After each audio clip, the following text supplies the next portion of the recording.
And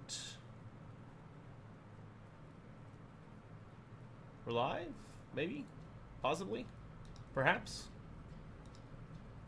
Yes. Hello, everybody. Welcome back. Raining cats and dogs, eh? Hope you're all doing well today. Northlanders, I suppose.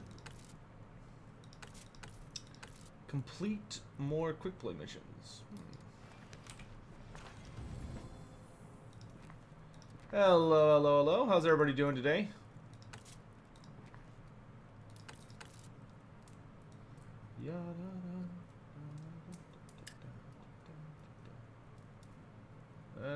Score 100 hits. Kill 150 elites. Peacemaker. Okay. Technology. Cool. Alright. If anybody wants to play, feel free to join. We'll kind of be taking all comers. Hope y'all enjoyed the Wood Elf stream earlier today. Unfortunately, we are capped out on time there. I did shoot a message to I shot a message to Legend. So if he, he knows I'm playing. I imagine that he probably is gonna do stuff with like his wife or something, but yeah.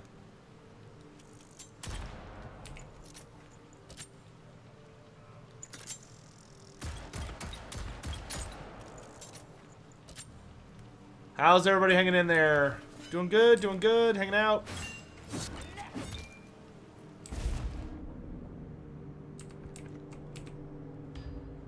We're just gonna get into it. I'm right on the cusp of accomplishing a number of achievements. Screaming Bell, okay. Ratmen have raised a bloody great bell up on Helmgard ramparts. If you'd like to play with us, as long as you can handle being on legendary difficulty, feel free to just join in. It's a purely ceremonial lump of bronze, or a lodestone for our Grey Seer's magic. We'll have to destroy it. What's my favorite new unit? My favorite new unit is probably the Great Stag Knights. Is this because of the ridiculous amount of Skaven DLC? Not necessarily. Clockwork Hammer, it's a cog hammer. Cog hammer.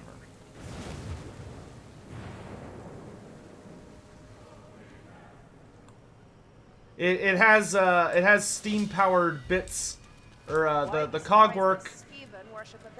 Apparently allows it to hit harder or something. I don't know. I'm not a dwarf. Hey, Garanath, thanks so much for continuing your sub that you got from Prince of Sins, my dude. I appreciate that. Oh, you're yammer, lovely prince. It's enough to make you long for someone's death. Could be yours, or could be mine. All right.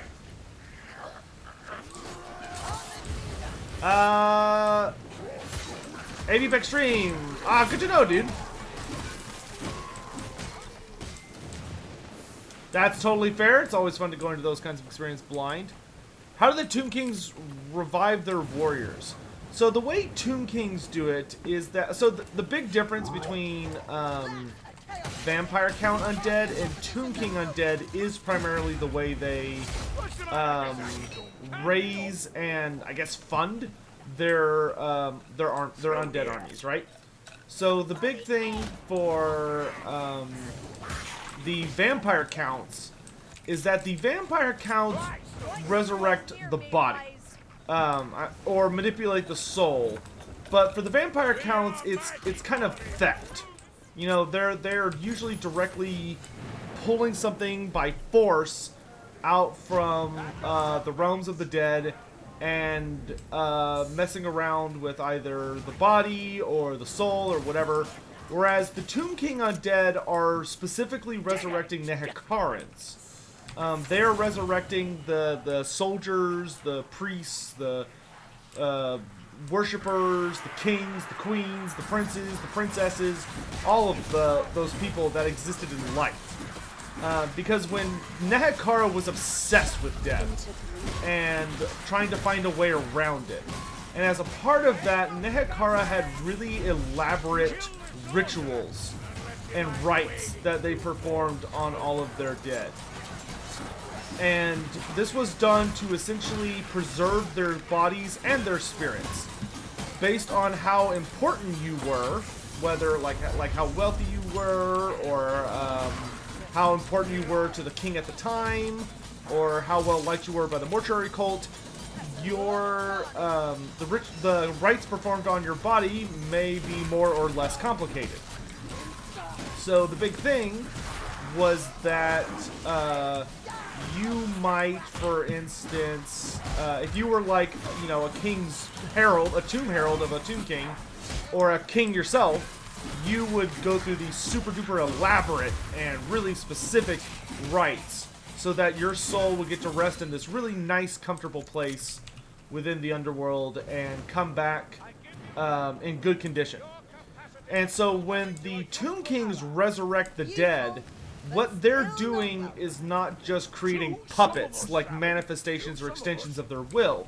Instead, what they're doing is that they are taking the souls of those Nehekarans who have willingly participated in this process, and they're basically calling them out from the realm of the dead, the underworld of Nehekara, where Usirian rules, who is the Nehekaran god of the dead, and coming from there, their souls are basically taken out and put back into their original bodies, which their bodies can also be repaired by the magics of the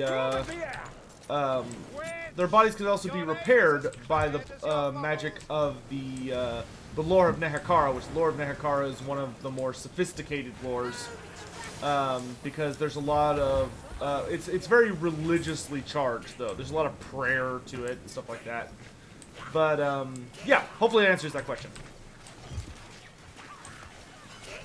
So yeah, TLDR is that they summon back the spirits that inhabit the bodies they're working with, whatever bodies those may be.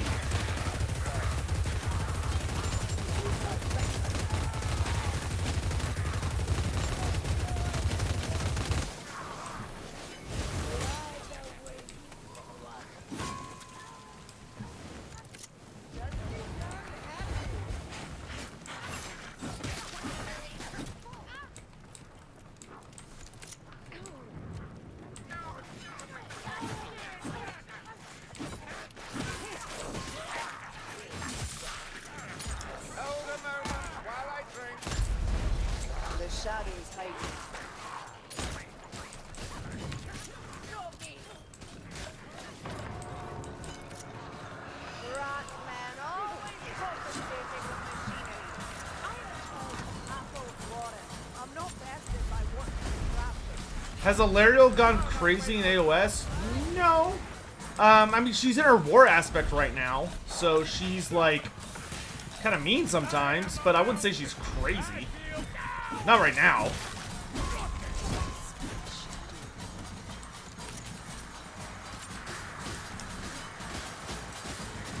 Recently started playing this. Any particular tips for Witch Hunter? Great channel, by the way. Well, first of all, thank you for the nice words. I really appreciate it. Second of all, any tips for Witch Hunter?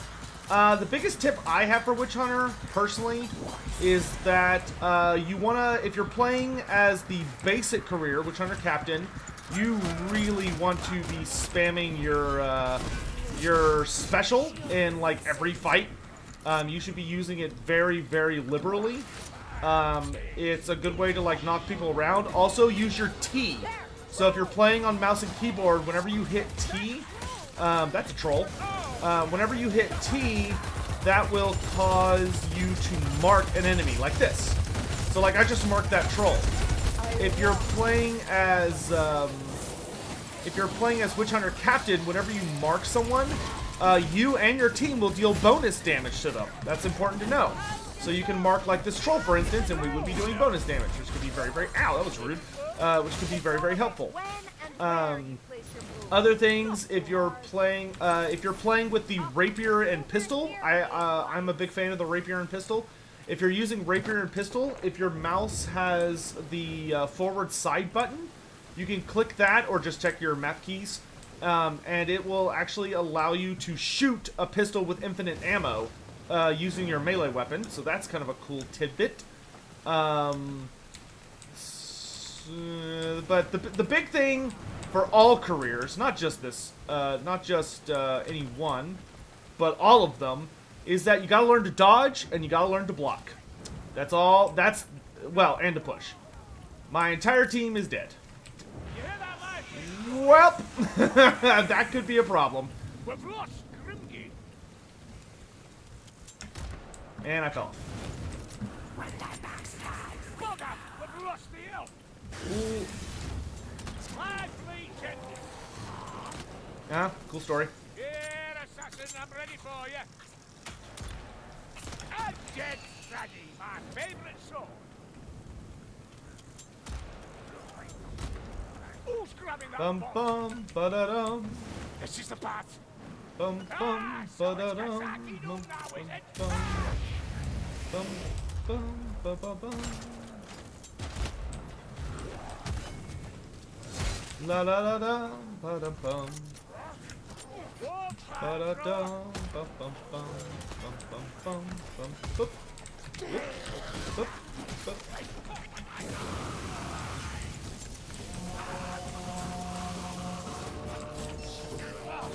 Ah, I goofed. I goofed. That gun takes a long time to shoot. Let's stick around the dwarf.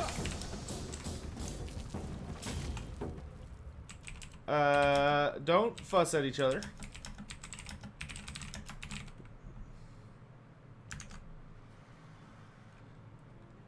Rough runs happen.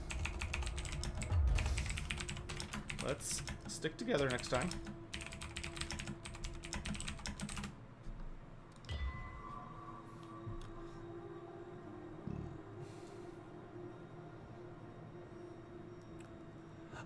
Arcumel, I appreciate the tip, but I actually like the camera shake.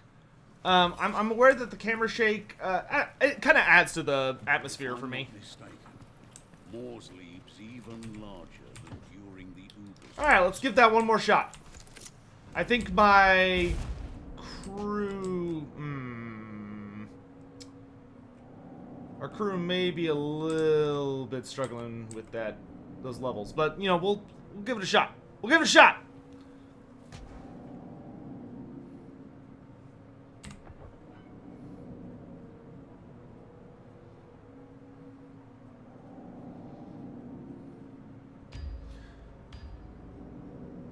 Has there ever been a time where Orion, the Sisters of Twilight, fight? No. They've never been enemies. Orion has a... Orion does not dislike the Sisters. He kind of had a negative response to them first arriving because he knew what they were. In that they are kind of like a part of Ariel. They are a creation of hers, her daughters in a sense. And the reason Orion was not thrilled to see them the first time was because when the Sisters of Twilight showed up, Orion realized that what that essentially meant was it was Ariel kind of signaling to the Wood Elves that she was not ready. She was not ready to come out. She was not ready to rejoin the Wood Elves because she had been gone for many years. By that point, because Ariel put herself into a self-imposed exile for a few hundred years, and she sent the Sisters of Twilight out to be her voice and to help guide the Wood Elves because she couldn't be there with them, because she was kind of punishing herself in isolation. So when Orion saw them, he realized that meant that his wife, wasn't coming out. So he wasn't super thrilled to see them. But he does not despise them or dislike them in any meaningful way. He wants to sneaky this time. I can't get into the specifics on the Forge of Death, but I will tell you that all the people on like Reddit freaking out about the Forge of Death have not gotten to see. They have not gotten to see it in its full glory. The Sword of Death, or the Forge of Death, is a very cool mechanic once it gets going, but it does take a bit to get going. I love when I'm trying to shoot, and people walk in front of me. It makes me so happy.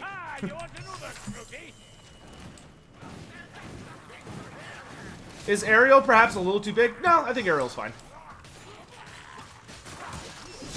I think she's fine. If anything, I wish Orion was a little bigger.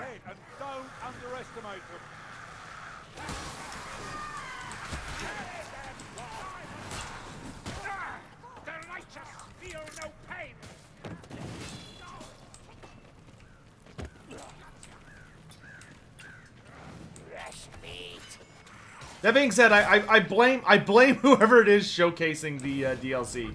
Whoever has been showcasing the DLC stuff over at CA, I think they could have prepped the. Oh my God, I can't aim.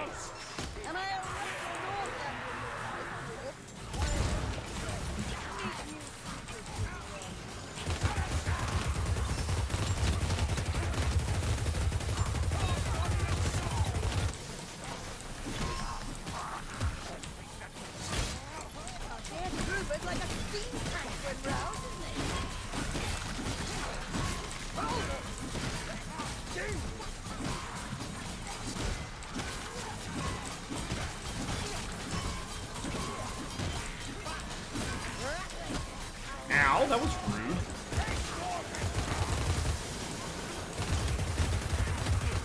God, I love the crank gun. It is very fun. Gotta say.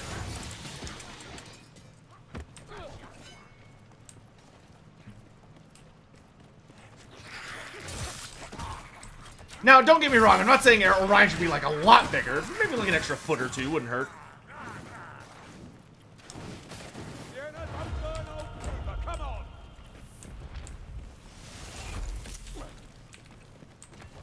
How's my day been? My day's been good, dude. My day's been good.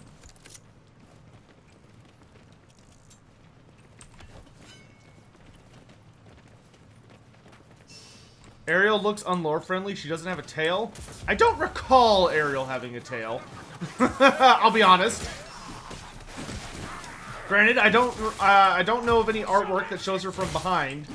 I guess I could go look at her old tabletop model, as hideous as that thing was. What do I think of Ariel being a hero instead of a lord? I think she is amazing as a legendary hero. I think we need way more legendary heroes in the game.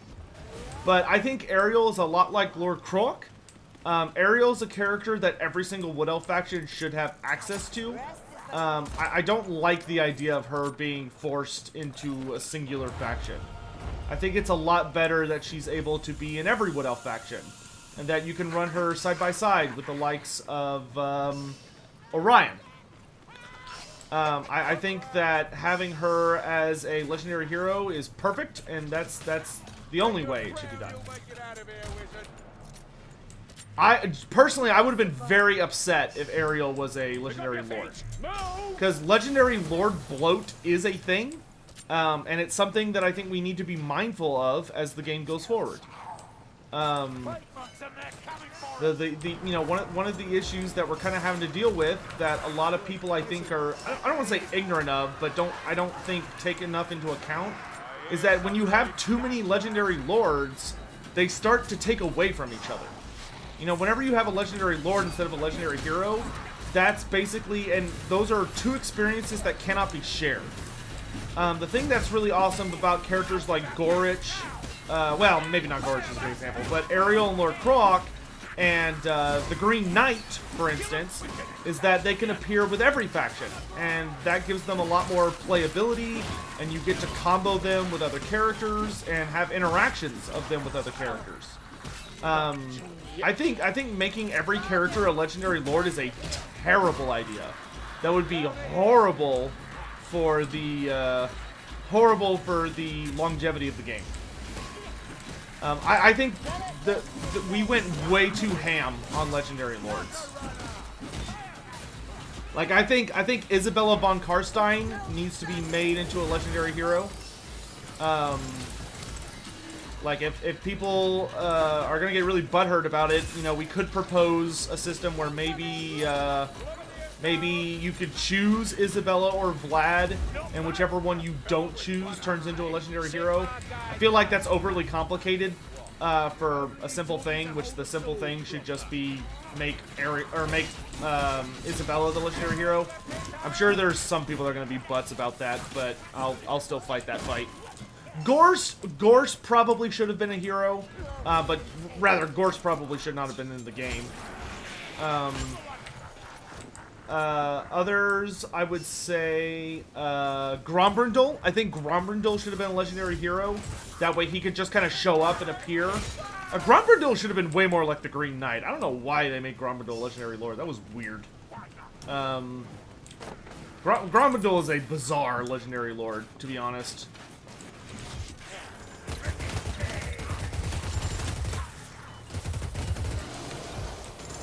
Oh, that sounds like a rat ogre. My favorite.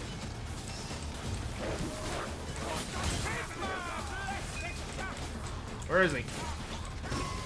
There he is.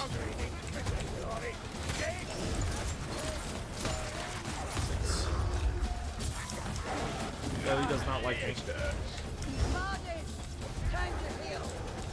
Jump at me.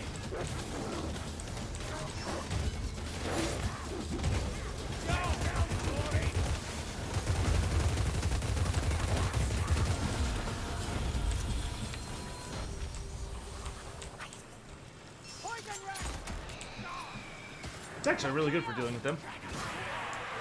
Shouldn't Nakai and Katep be heroes? Nakai, I could see being a lord. Nakai, but the Kroxgor Ancient should have been a hero. I don't know why they made the Kroxgor Ancient or the Ancient Kroxgor into a lord. That was dumb.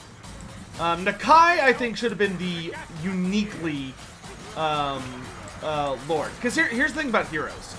The thing about legendary heroes is you want legendary heroes when they are characters that are, like, intrinsic to the value of the entire faction, a mostly minor character, or a character that is essentially a repeat of someone you already had. So, for instance,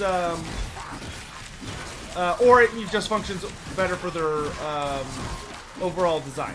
Like, Katep, totally fine as a legendary lord. Like, Grand Lich High Priest, that's fine. You know, he's your big boy caster lord with the Lord of Nehekara. Great, fine. Nakai works as a legendary lord because he's the only monstrous infantry legendary lord type for the Lizardmen. Totally fine. Like, a lot of those characters are totally fine. Characters that should be heroes are like Isabella von Karstein. Isabella von Karstein is very redundant. The only thing unique about Isabella right now is that she is a female vampire lord. But that's not going to be a unique gimmick once we get Neferata, which we know Neferata is coming. There's no way they're not going to do Neferata.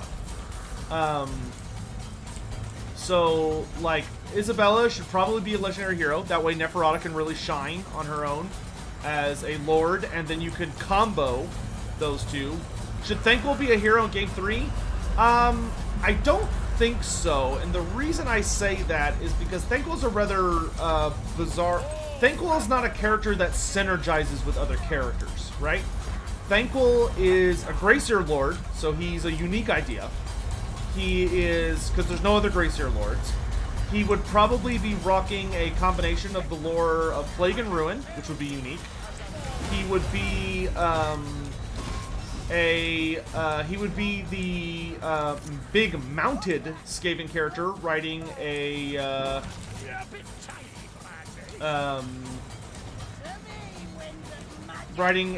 Bone Ripper,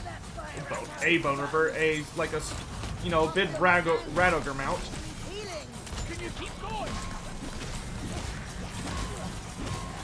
I wonder where they dropped that tome. Yeah, I can hold off hordes, assuming Blackbeard's got my back here. Hopefully he can hold off whatever. Ow, dang.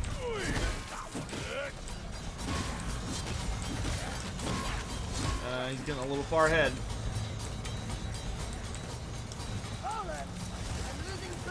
You look fit to collapse, Aaron. Bring the Raki. I'm a bit banged up.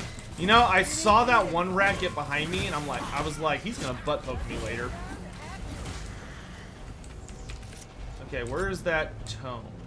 Okay, he got it. Okay, we gotta get out of here. We gotta get out of here right meow. Crom the Conqueror would be a good example as a legendary hero. Crom the Conqueror, you have a character who is most famous for being a herald for other characters. He has a significant amount of overlap with other characters, being that, you know, he's a powerful Chaos Lord in a faction that's virtually made out of nothing but powerful Chaos Lords. And he provides an interesting theme and idea as a legendary hero, being a powerful character that you can have heralding whoever it is you choose to, you know, represent you in the end times. Sorin, I've got you for that, Raki. He got a little too ahead of himself. Jesus Christ. I have you, Master Dwarf.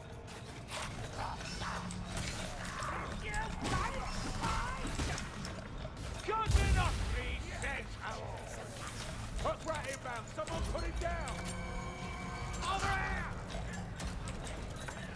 Jesus. I cannot land a shot to save my life. Yeah. I smell Fly charred back. a fire bat. Excuse you. Blessings of blood, that fire rat's dead. I don't like how many Packmasters I hear. We got the hot rat. Okay. A little wild. Got rat. It is close. See, right behind us. Gonna deal with this real quick. Oh, there's a shit. There's an ambush coming. Not yet. Not yet. Okay, stick together. Back to back.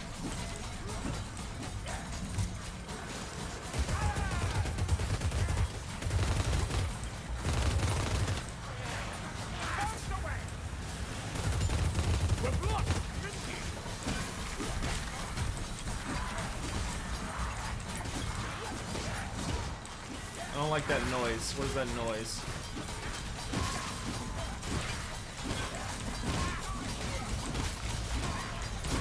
Just keep swinging. Just keep swinging.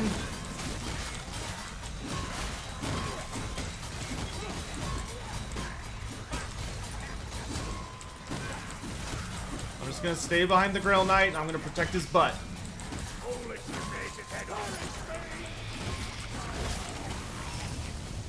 No natural flame, it's a facade.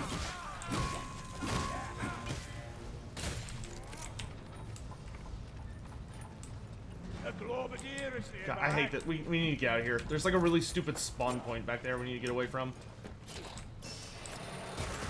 Rattling dead, Jack. What a Will there be a Vermintide 3? I have no idea. Maybe. Oh, great. This room where runs come to die. My favorite. These forges belong to that doorway. Look what they've done to them. Shield-bearing Sagaraki. Down the hatch. Okay, if we can get to our allies, we should be able to stabilize, but this is literally like a death trap area.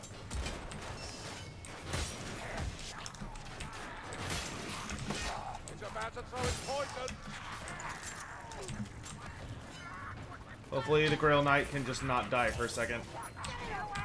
Get up, get up, get up, get up, get up, get up.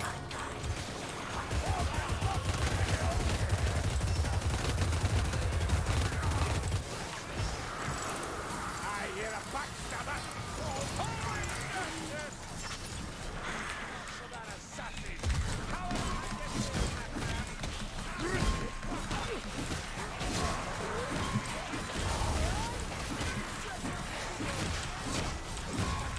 Not a good place to hold. Oh, that was a good shot.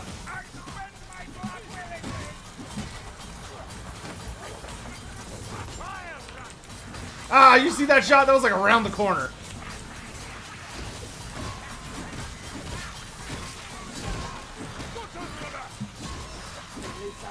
Run saved! Run saved! Good God! That... That's what we call That's why I don't play Bright Wizard. I can't play Bright Wizard because the only thing I don't like about the Bright Wizard as a career is the health pool is just so tiny. Unless you're playing Unchained, but I'm really bad at Unchained.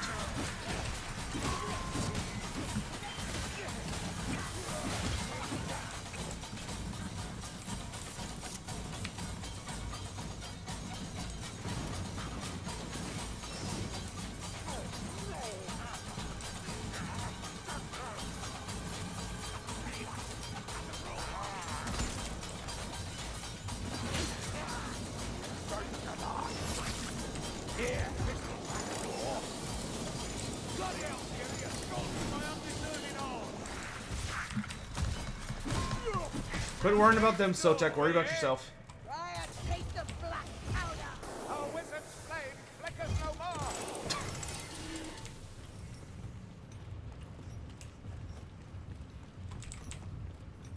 We all have tough ones.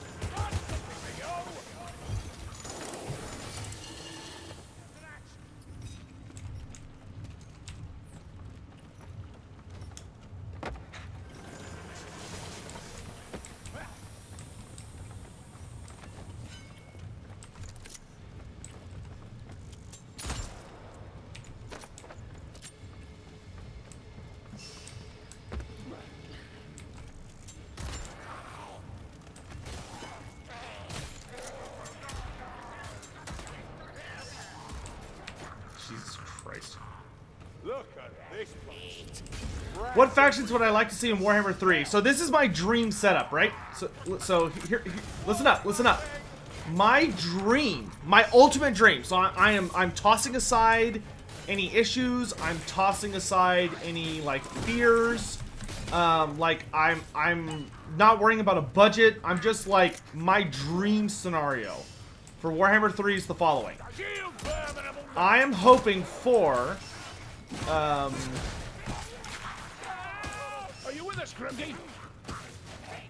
hold on. I'm hoping for the following factions. At release, I want the solo monogod factions of Khorne, Tzeentch, Slaanesh, and Nurgle, each with a legendary, a mortal legendary lord and a demon legendary lord at start. Then, and that's in addition to Cathay as a starter faction, Kislev as a starter faction, and then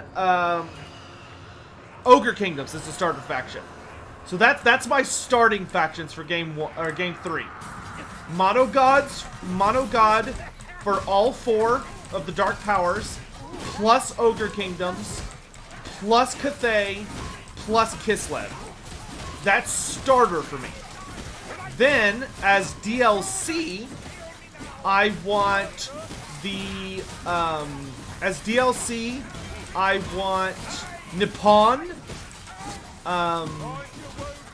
and the Dogs of War / Southern Realms, when I think the Southern Realms should be made up of a combination of factions, including Araby, the Border Princes, Estalia, and Talea. Then I want Fish People,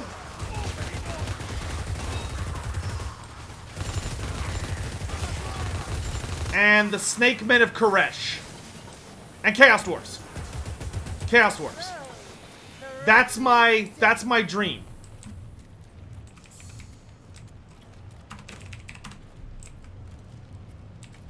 Oh yeah, and Nagash. But Nagash isn't like a true, like, full faction. But yeah, I want Nagash. No Amazons? I could see Amazons getting like a single unit in the Dogs of War. But that's the dream. That's the dream. This battle is Fish People? Yeah, Fish People! even a dwarf. You heard me. Tending. No, I don't think Chaos Dwarf. I would not put Chaos Dwarves as core. For me, Chaos Dwarfs would make a really good DLC faction because I think you could get their entire race in with all of their like big legendary lords and stuff and do a really good job with them in just like a big fat lord pack. But that's my dream scenario.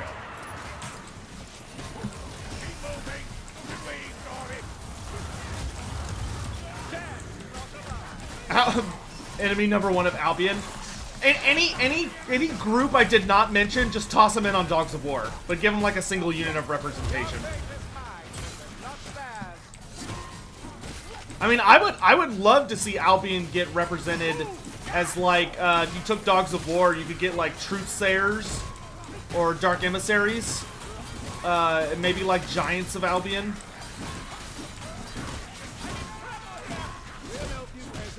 Oh shit, I fell off. That's what's gonna kill me. I fell. Oh god, I'm really worried about that Globadier.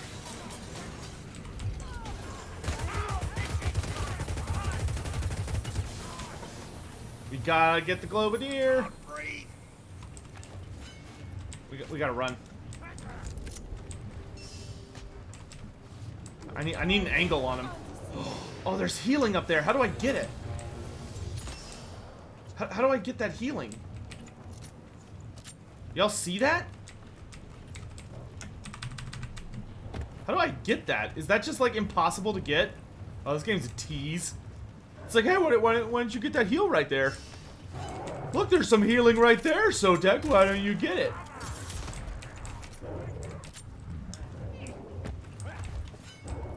Just gonna have to look around.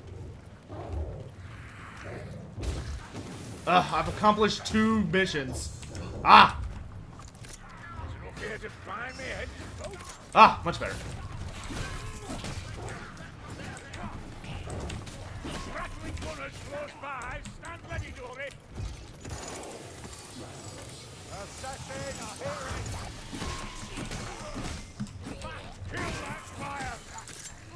Lovely little potion.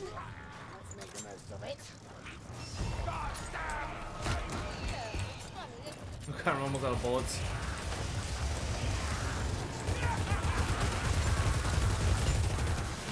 My machine gun wins. Oh dear.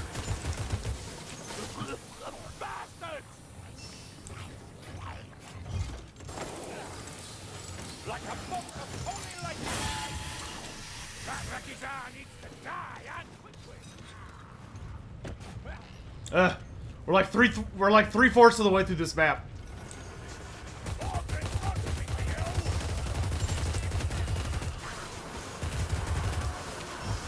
Ah, great, a horde. Just what I wanted right now.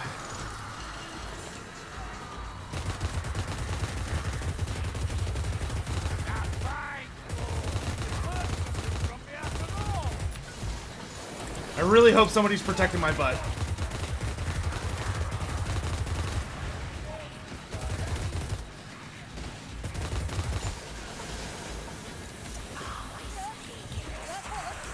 Hammer time! Oh dear. Ah, there's 2 of them!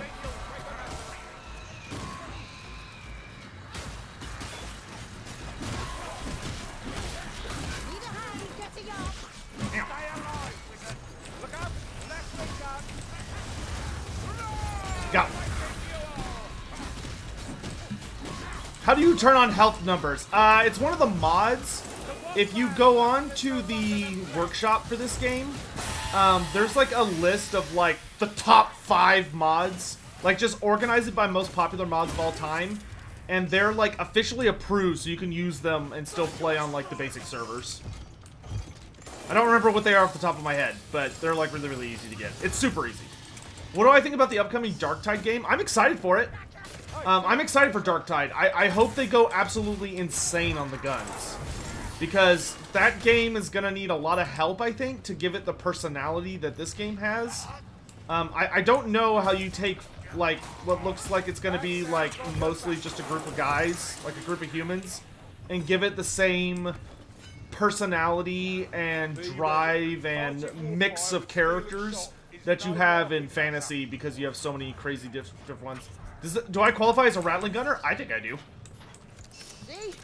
Bit of liniment and I'm good as new. Oh god, I need ammo!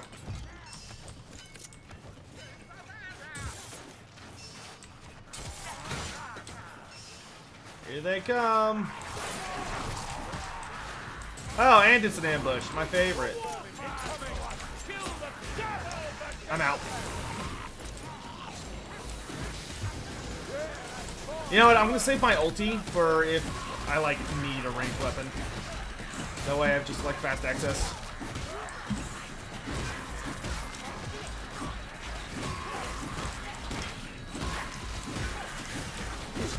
Stay close to each other! There's mutants in the group? Really? Have they... Yeah, do we... Chad, do we know anything about the Darktide characters? I've heard there's an Ogryn. And then that's like, that's it.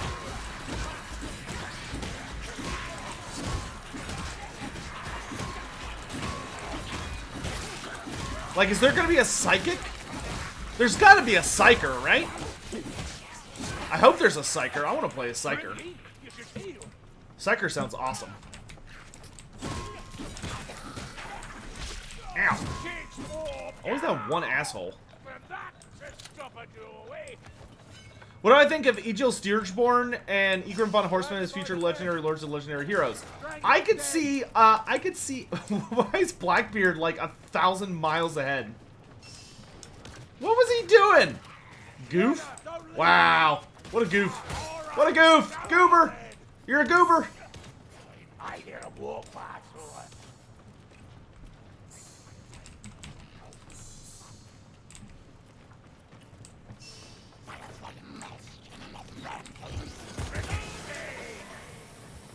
Oh god, ammo, please! An all-guardsman party? Oh, that sounds kind of boring to me. You believe there is a Psyker? God, I hope so. I've seen what I thought was an Ogryn. I don't know if it was. But there's definitely an Ogryn in one of like the promotional arts. Artwork. Ammo? Nope. I need... Oh, well, there's infinite ammo coming up, so I'll just deal until I get there. I'm gonna go ahead and top off. There's only a scratch. Soon have it patched up.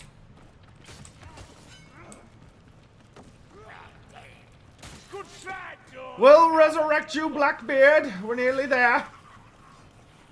I hear an ambush coming.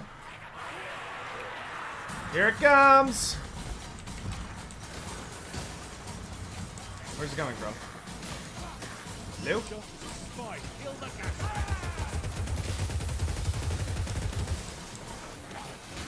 There it is.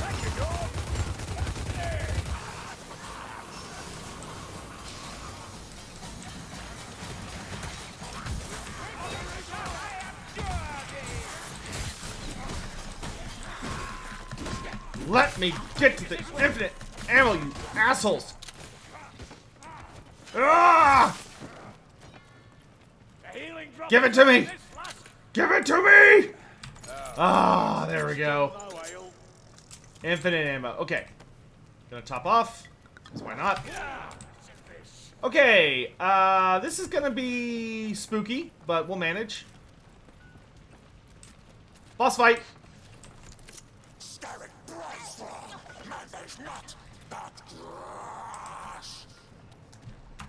Gonna bomb him. Watch out. I'm throwing a bomb!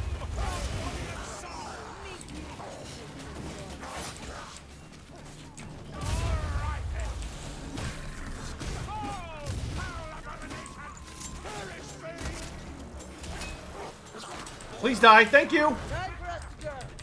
Unless you want corny Skaven. Thank goodness he is easy to cheese, because we are struggling. I wonder if he's hard on Cataclysm, because you could just kind of like blow him up with bombs and he's pretty easy. He's just too easy to knock down. What's the difficulty? Legend?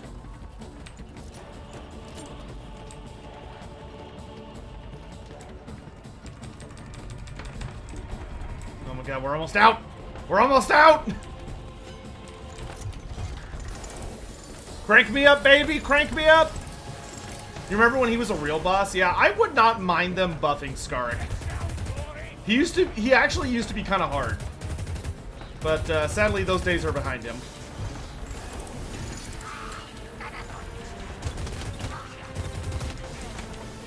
This one was worthy of song. Let's get back so we can tell order.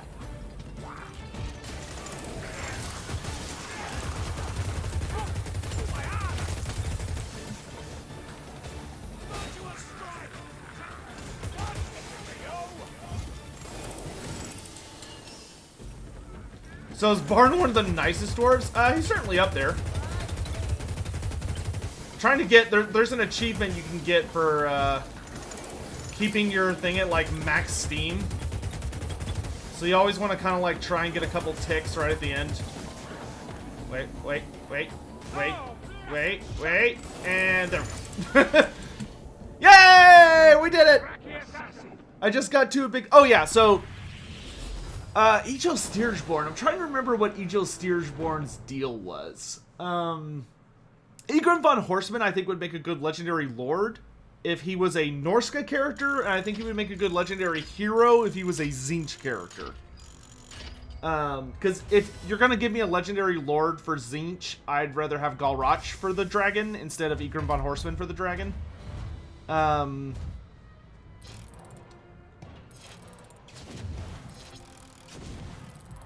Possible 4th Carillion profession lore-wise, I'm going Shadow Dancer for Carillion's last career. I want her to be a Shadow Dancer. Why not Tzeentch himself? That might be a little busted. Just got all the Hades achievements? Nice, Sons of Athena. Congrats.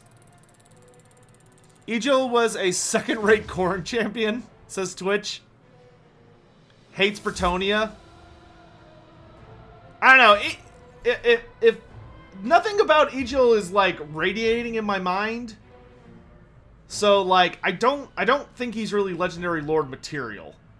He's not ringing any big bells for me. Honestly, he doesn't seem like legendary hero material either, based on what is coming to my brain. Good evening. Made it through another day, eh? No offense intended. No offense intended. I'm just being honest. Dude, okay. Oh, nice. We got a new skin for our hammer, and we got a new skin for our pistol. What do I think of Drycha's AOS model? I love it. Drycha Hammerdreth? Hamadreth? One of those? I think she's gorgeous. She's very different. Kind of got like a mecha atmosphere to her, but I really like her. Apply illusion. Yes! Give me the Steamsmith's Thruntak. And then where's my hammer? Give me the Steamsmith's Kogrud. Yes! Now we're talking. We got a runic purple hammer. Ooh, baby. Oh, baby. I'll take that. I'll take that. What does my pistol look like? Very nice. Very nice. Carillion. Oh, it's so pretty. Sojourn in Are there Castle Tomb Kings in Raki? AOS? Kind Don't of. waste your time. Ossiarch Bone Reapers are probably the closest thing right now to a Tomb Kings faction. However, in the lore of AOS, there have been like Tomb King armies, like with Necrosphinxes and all that jazz. They were led by Archon the Black during the Realm Gate Wars, but we haven't really gotten to see them since. Isn't there one I'm close to getting that's for armor? Yes, kill 3,000 enemies with the crank gun. Okay, cool. Do I think Village the Curseling should be Norska? No, dude, no. Village the Curseling is like the big bad for the Warriors of Chaos for Tzeentch. Village is a Warrior of Chaos character. He is not a Norska character. Village the Curseling is like one of the only Warriors of Chaos who had the balls to outright try and kill Archaon when he was almost at max power. And like full on like went to war with Archaon and pissed him off and got away with it. Like, Village is a badass. He should not be a Norska character. He's a warrior of chaos. Have Orion and Ariel ever had a huge argument? Yes. Ariel and Orion have had a couple of big arguments. They have not had one. The biggest argument they ever had, like the first time they had a big fight, they had a really big fight when they went to fight Morathi. Like a whole bunch of crap happened where Ariel wanted to catch Morathi and kill her. But right when they captured Morathi, after they razed or sacked the city of Grand, they like knocked down her walls, crushed her garrison, pushed through, and when they got to Morathi, oh yeah, I'm wearing the, let's wear this one. I kind of like the, oh, this blends a little better. When they got to face Morathi, they actually, Ariel spared her. Orion wanted to just take her heart and be done with it, but Ariel spared Morathi because Ariel wanted to learn dark magic from her. And that was the big thing that caused a huge fight between the two of them. Like, there had been this whole thing where Morathi was the one who murdered, or was responsible for the murder of Ariel's sister. Ariel's sister being Alasara. And Alasara, who was Malekith's wife, was murdered thanks to Morathi. Ariel found out about it, went after Morathi in this whole big thing. They caught up with her, had her pinned down, and Ariel spared her. And Orion and her got in a huge fight, and apparently the fight was so ugly, like it was so bad, that Orion refused to talk to her, and he gave himself up to the flame earlier that year. So like Orion essentially committed ritual suicide and refused to talk to her. So he was pissed, and Ariel was pissed at him too. Like Ariel and Orion started fighting so much that Ariel stopped resurrecting him. Like, there was a year where Ariel skipped resurrecting Orion. That's how, like, they had a big fight. That was a dumb reason to spare Morathi. Well, the thing about dark magic is it's addictive, right? Dark magic is a very sinister worm that works its way into your mind and body. It causes you not to really think straight. Where does Orion go to hunt? Depends on where he's feeling and where the wind takes him. Usually he'll either go through Bretonnia, the Grey Mountains, the Vaults, but normally he'll kind of wander into like places where there's a lot of beastmen and greenskins. But he attacks Bretonnia fairly often. That Packmaster will trouble us no more. Funny. Orion is just as dangerous to the forces of order as he is to the forces of destruction when the wild hunt's about. The Lizardmen are fearsome, most often clawing their way in from below. Gasrat's dead.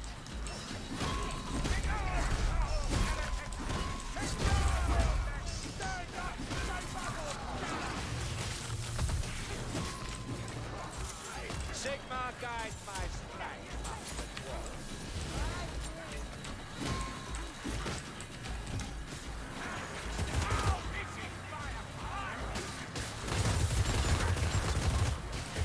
Try not to shoot any of my allies. See if I can get some higher ground here.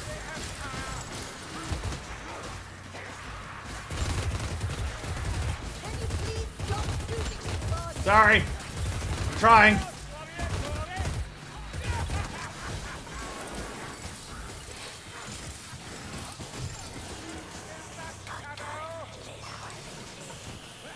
I know Orion has killed Morgr before, but has Morgr ever defeated Orion? No. Morgr's never killed one of Orion's incarnations.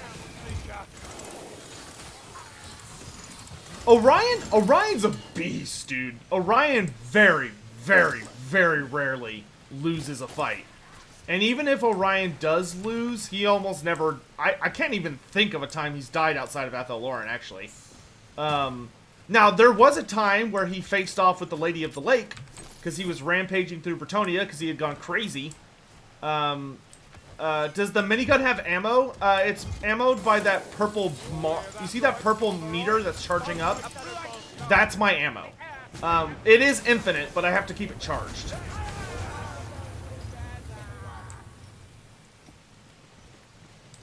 Chaos warrior sighted. But yeah, Orion did fight the Lady of the Lake once, and she bodied him. She bodied him hard.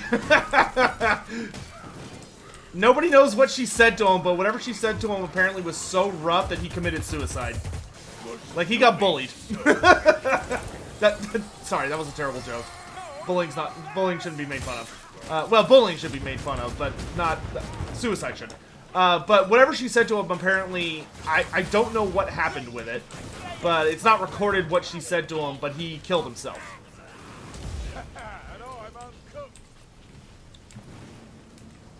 Like, Orion just went straight back to like, he stopped attacking Bretonia, went straight back to Athalorn and burned himself to death.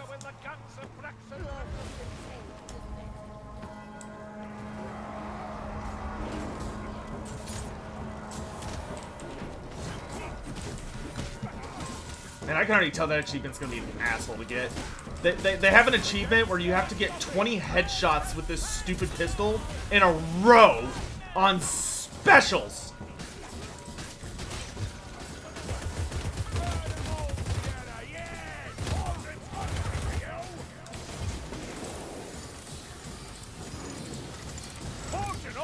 Okay, it looks like Witch Hunter already got this book, so we can just kind of carry on.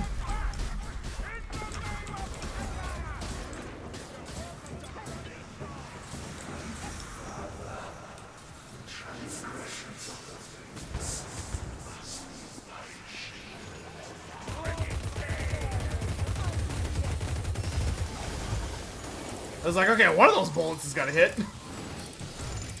There's a couple of dumb achievements I need to pull off with this thing. Most of which involve fighting specials. Who would win, Orion versus Grimgor? I honestly think Grimgor would beat Orion.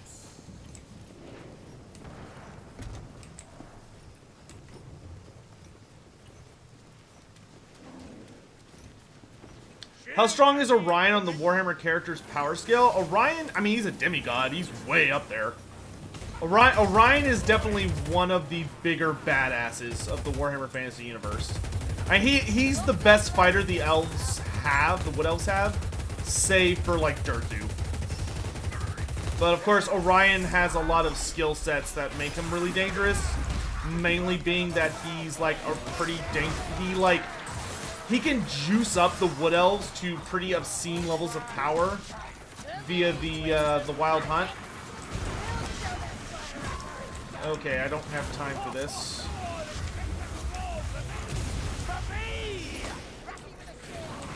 Oh, I got him. Nice. I'm a little busy. Throw fire thrower. Come here, troll.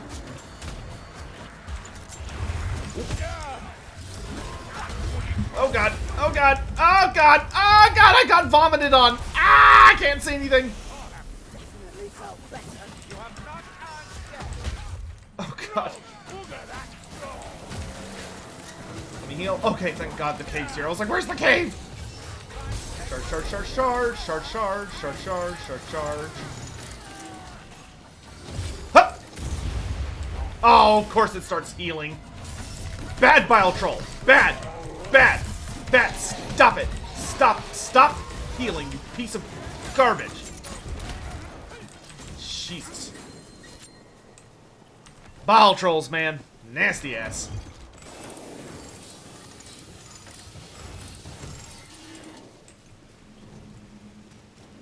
Thanks, Garanath, for the...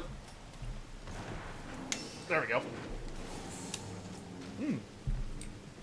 Ah, that's tasty. Ugh, I suppose that's my blood. Is there some truth that Grimgor can punch a dragon to death? Could he punch a dragon to death? No. But he could hurt a dragon with his bare hands. Yes. Redeeming a stretch? Let's try not to redeem those in the midst of a run, but thank you. Why does Orion kill himself each year? He has to, as part of the seasons. Orion is basically a embodiment of the natural cycle of the weave. He is reborn each spring, reaches the height of his power in late spring, early summer. He starts to wind down in the last of summer, early fall, and then in late fall, he has to ritually sacrifice himself as part of his godly nature. He basically comes and goes with the seasons.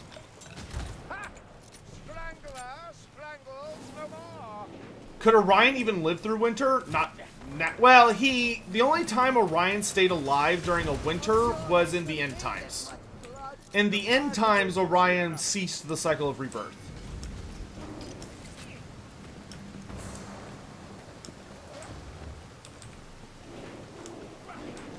Now, I will say, when Grimgor Ironhide became the incarnate of Beast, he punched Malekith's dragon in the face, and it worked very well. But that was the end times, and Grimgor was literally juiced up on the entirety of the Wind of Beasts.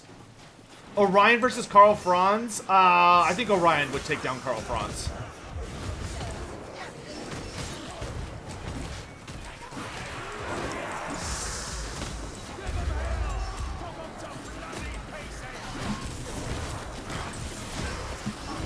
I love my boy Franz, but even with Gal Moraz, the thing about Orion is a really good duelist.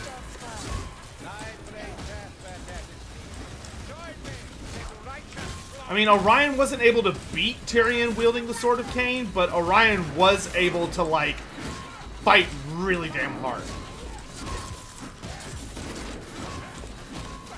What's going on in the background? What do you mean?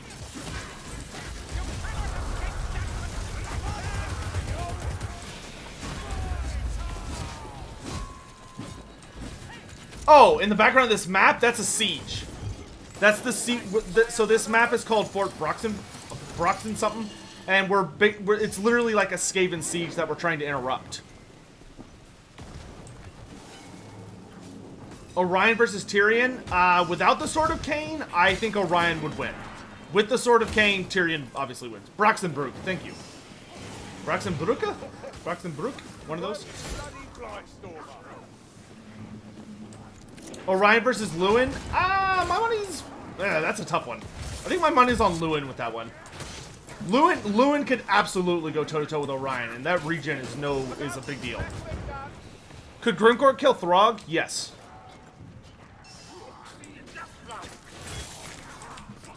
Oh, they found something. I'm coming.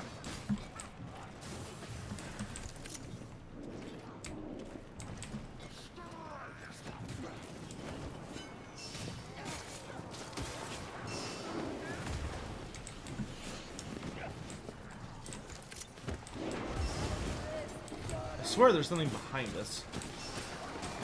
I mean, big surprise. This game is basically guard your butt simulator, but...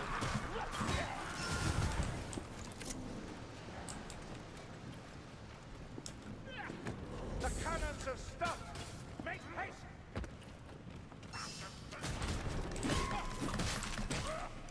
Where is that Come witch on, hunter? Victor. Let's get you patched up. Oh, somebody's already on it. I'm gonna use it on you. Let's see how best to tie this off. Right there. I hear a rattling noise.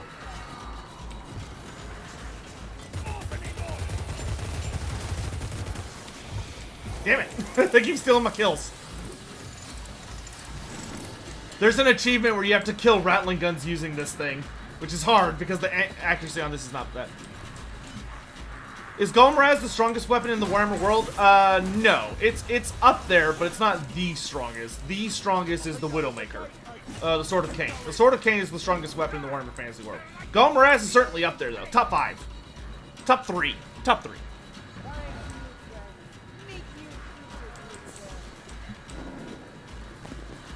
Never heard of this Fort Braxenburger. Neither have I. It is Fort Broxenbrook. Lost in the right land on the brink. Even places like that become important. Tick.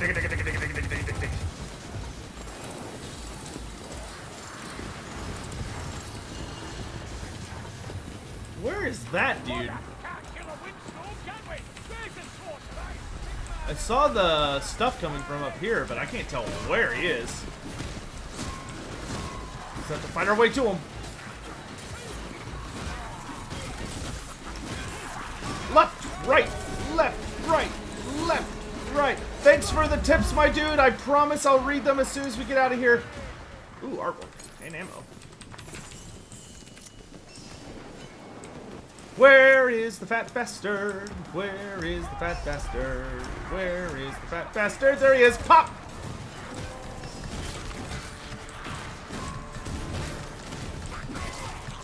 I really should be using my minigun for this, but I don't feel like my butt's properly guarded, so I'm not going to.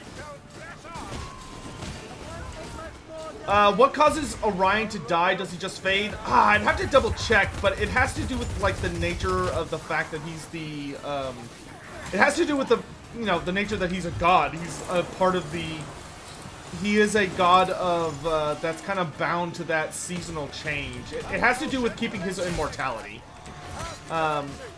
It has something to do with the fact that he does naturally fade over a certain amount of time, but the major issue is that if Orion does not perform the ritual of rebirth, he seems to grow, like, exceedingly weaker. Like, problematically so, if he does not eventually go. Deathclaw versus Byakhee? My money's on Deathclaw. Byakhee's definitely faster, but Deathclaw is stronger.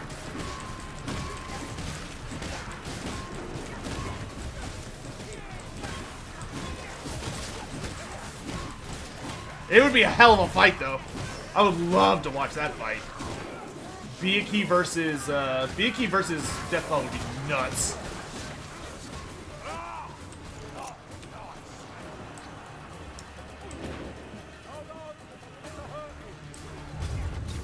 Quickly, quickly, quickly. All right, let's take out those plate claw catapults. Aim! Fire!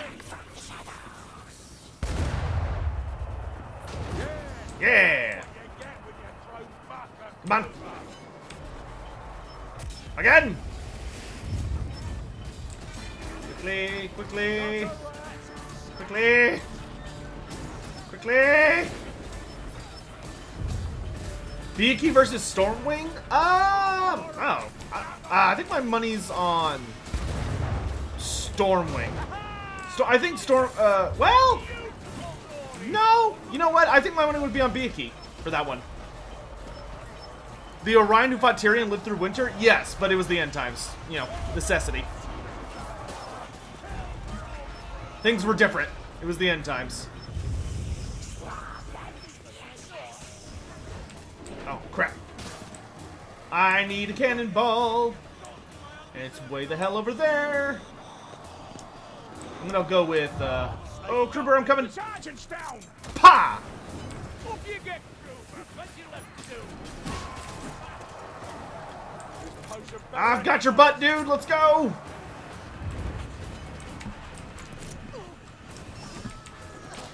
not have another one of those. Okay, I think the Witch Hunter's got that under control. Well, how the hell did we get up there? It's like in a weird spot. I'm not used to it being up. It looks like it's this way. Pop. Okay, looks like Kruber found it. Okay. Cool, cool, cool, cool. Bring it on, assholes! Ha! Yeah! Yeah! Yeah! Yeah!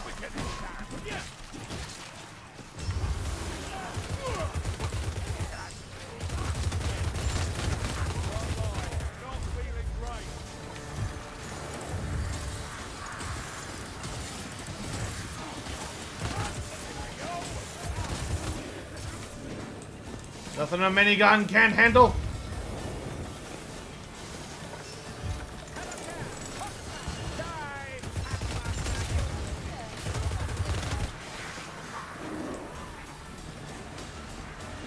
Bum, bum, bum, bum, bum, bum, bum, bum, bum, bum. I need high ground. I need high ground. Oh, Plague Monks, my favorite. Ah!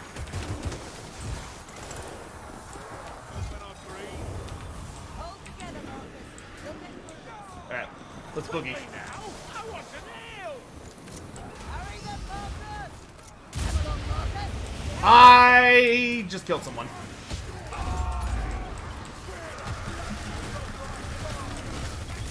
Why are there so many plague monks?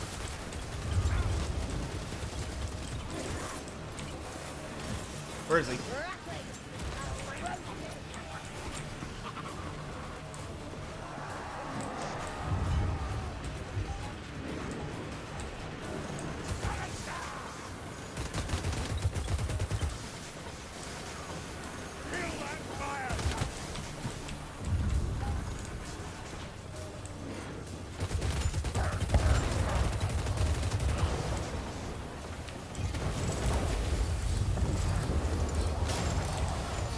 Break the siege. All right, let's get the hell out of here. Nope. Here, have a bomb. Let's get the hell out of here. I went too far down. Ah!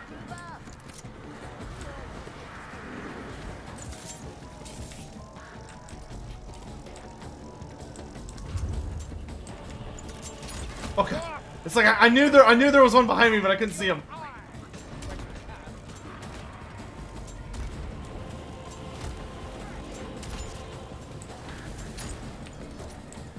Run away!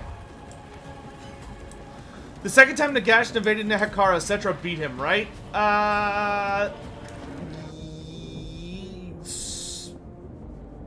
No. That would be the third time Nagash invaded Nehekara.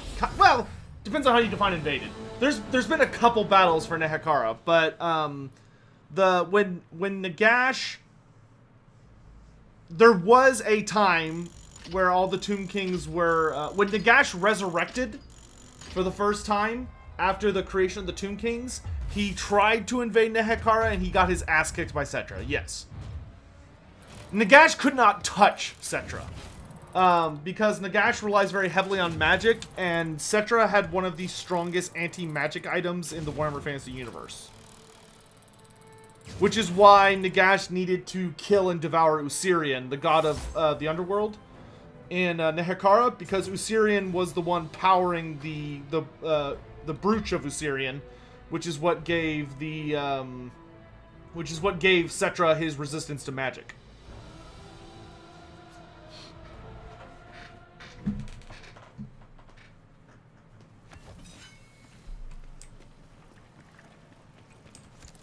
Good evening. Made it through another day, eh? Alright, so we did that. Good.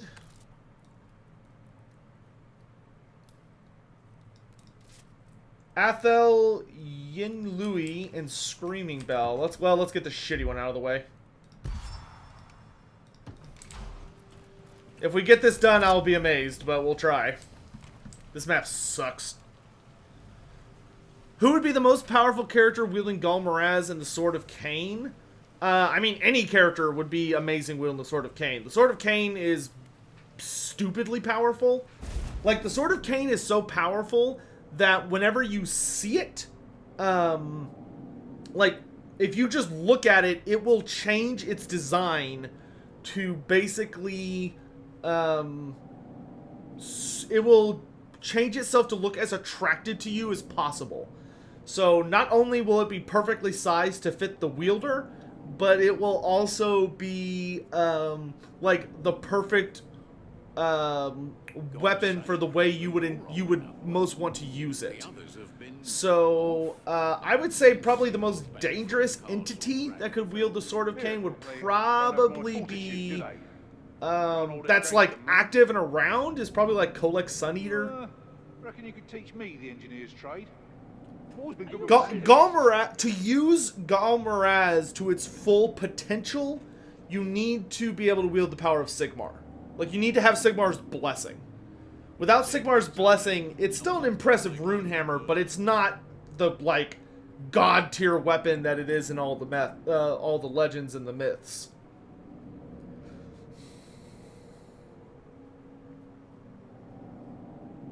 Is that the same Sword of Cain Malice had? No, Malice had the Warp Sword of Cain. Different weapon.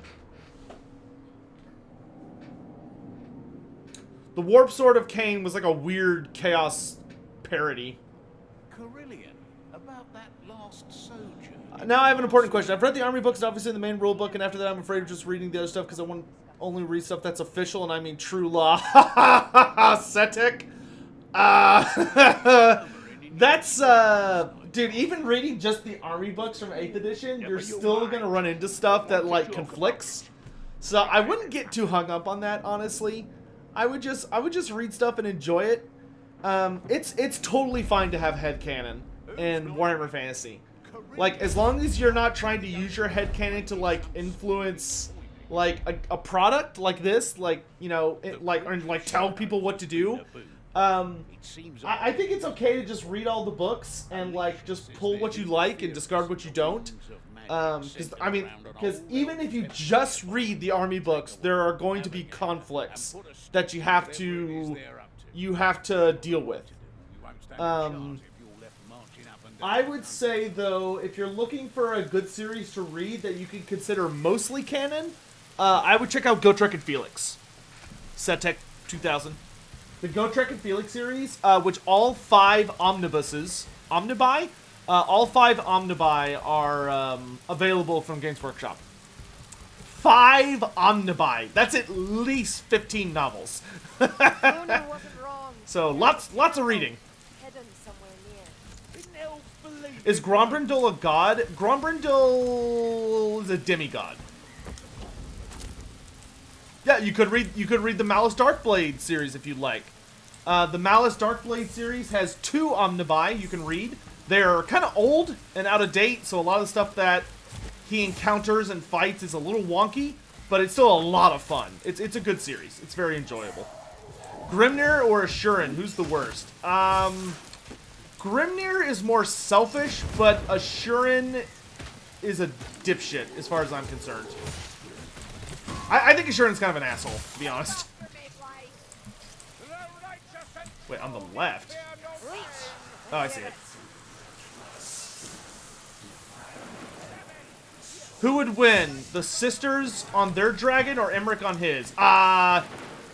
If the sisters could shoot and kill Emmerich before he got close, the sisters would win by a landslide. However, if that was not the case, then Emmerich would win. Because the whole thing with Emmerich is that Emmerich has a really powerful form of something known as the Dragon Song, which is what the High Elves use to control dragons. And Emmerich, likely due to his lineage from Kalador, has such a strong variant of the Dragon Song that he can literally force dragons not to attack him or his dragon. So, like, if the sisters' dragon got too close, it would just kind of like fly there awkwardly because it wouldn't be able to bring itself to harm Emmerich or his dragon.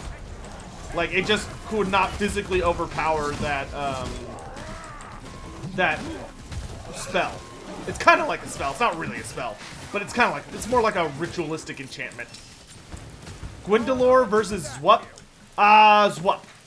Zwup's a better fighter than Gwyndolor is. Zwup is scary.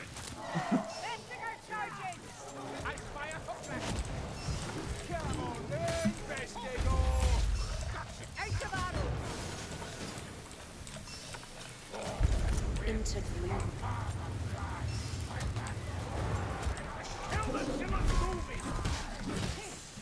Keep your eyes on the rocks above. What's the most powerful enemy that Grimnir defeated? The most powerful enemy that Grimnir defeated was he killed what the dwarves believed was the father of dragons, because it was a big dragon. So you know Blackfire Pass? You know that critical, super important mountain pass that cuts through that border between the middle mountains and the World's Edge Mountains? The famous Blackfire Pass where 4 wars have been fought that were like really big and important, where Sigmar defeated the Greenskins and forged the alliance of the dwarves and secured the empire. You know all that stuff. The amazing, beautiful Blackfire Pass. You know where that came from? That's not natural. The Blackfire Pass was formed. Oh God, a Minotaur. Ah!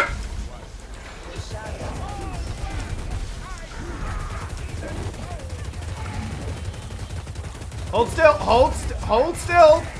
Hold still. There he goes. Oh, God. That is way easier with this gun. But anyway, the Blackfire Pass was literally created. It was literally created by Grimnir fighting that dragon. The dragon's breath was so hot and covered such a wide expanse because the dragon was literally mountainous sized that the dragon, I think its name was just Skaladrak, but the dragon quite literally burned away the mountains until it formed Blackfire Pass fighting Grimnir, and Grimnir killed it. And Grimnir was a badass. What is the Sword of Cain? The Sword of Cain, the TLDR is there's... How powerful is Skullix the Great? Skullix the Great's pretty powerful. I mean, he's an Emperor class dragon. He's one of the stronger dragons still around. He's definitely up there. But, the Sword of Cain is basically... So there's this really, really nasty god called... There's this super duper duper duper nasty god called Cain. Cain is the bloody-handed god of murder. He's one of the most powerful gods in Warhammer Fantasy due to the fact that, you know, murder is a pretty easy thing to worship in a world that's pretty much perpetually embroiled in endless conflict. And because of that, Cain, due to a series of shenanigans, had the perfect weapon forged for him. The perfect weapon was forged for him by the elven smith god Vol. And when Vol made the Sword of Cain, he made it peerless, flawless. It's a perfect weapon of devastation and destruction. And whoever wields it, it will literally shape itself to fit their design, their desire. And it's just ludicrously powerful. But to even so much as wield it, to like draw it, comes at a big price. It is not something you get to do casually. If you draw the Sword of Cain, you basically doom your entire species. Like, it is not a good sword to wield. Because all it desires is endless conflict and war, and that's all it's capable of producing. You cannot use the Sword of Cain. It's kind of like the ring in a sense. Like, you can't use it to, like, really truly win any meaningful wars, because the price it will make you pay is far more than what you were already going to lose, to be honest.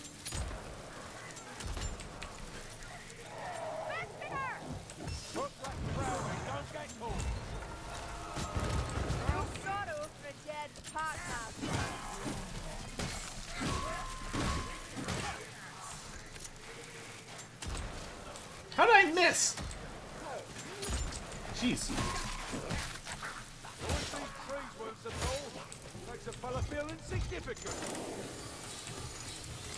Oh, healing.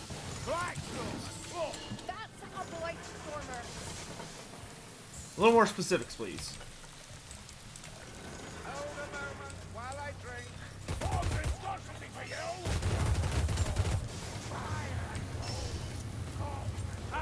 I had to reload. I can't kill me. Cain versus Khorne. Khorne wins. Khorne wins by a landslide. Cain is very powerful, but the Dark Gods are on a whole nother level. Cain is old, and much of his power is broken. Compared to Khorne, who's just getting stronger and stronger pretty much all the time.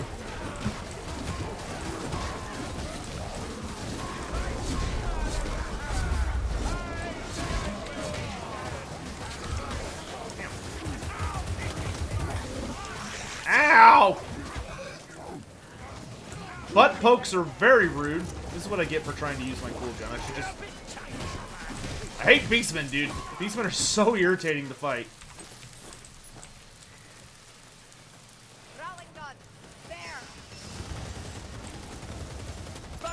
Oh, look at that long-range shot. Did y'all see that? That's what we call a skill. Ow. Ignore that. You didn't see that. Nothing happened. Can you stop chaos? Hypothetically. Who was Fosric? Fosric was a, he was either a man from, he's probably a man from Talea based on what we know about him. But Fosric was a man who started off his life as an architect He was a genius mathematician, and he absolutely loved architecture, construction, building. But eventually he discovered he had a gift for magic, and so he started studying the winds of magic. And eventually he got incredible at utilizing the wind of metal, the wind of Chaman. And with the Wind of Chaman, he decided, I'm going to go back to being an architect, but I'm going to use magic because I'm good at magic, so I'll just make magical buildings. So he started constructing magical buildings, of which there are many famous ones. Probably the most famous is Fozzic's Folding Fortress, which is a fortress that you can literally carry with you, like in your hand. I'll see if I can land this. I'm throwing a bomb. Nice. Oh, that wasn't far enough away. Dang it. There's an achievement where I have to,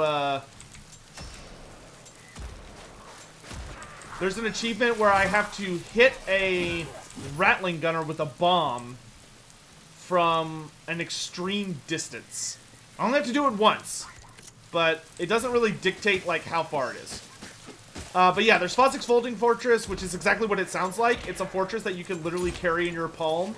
And then when you arrive on a battlefield, you just, like, drop it on the ground and intone whatever the ritual is, and it literally just bloop into a giant citadel. There is another, which is Fozzic's Flying Fortress, which is a giant flying castle. Were there any assassination attempts on Karl Franz? Does a bear shit in the woods? Yeah. A lot of people have tried to assassinate Karl Franz.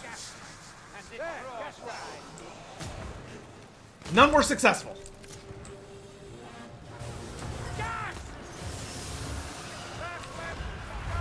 Oh.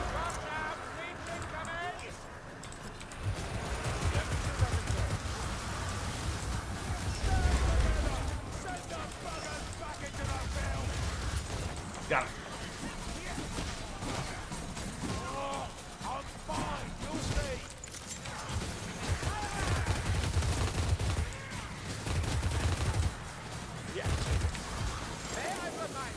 Three, four, five. Oh, what? I thought they had my butt. What I get for trusting? That's a speed potion. I'm on speed.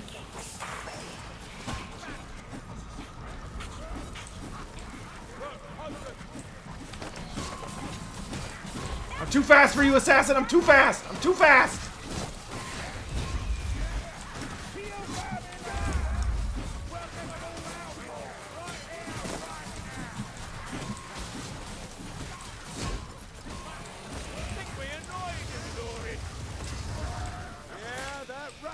Jerk. Get out of here.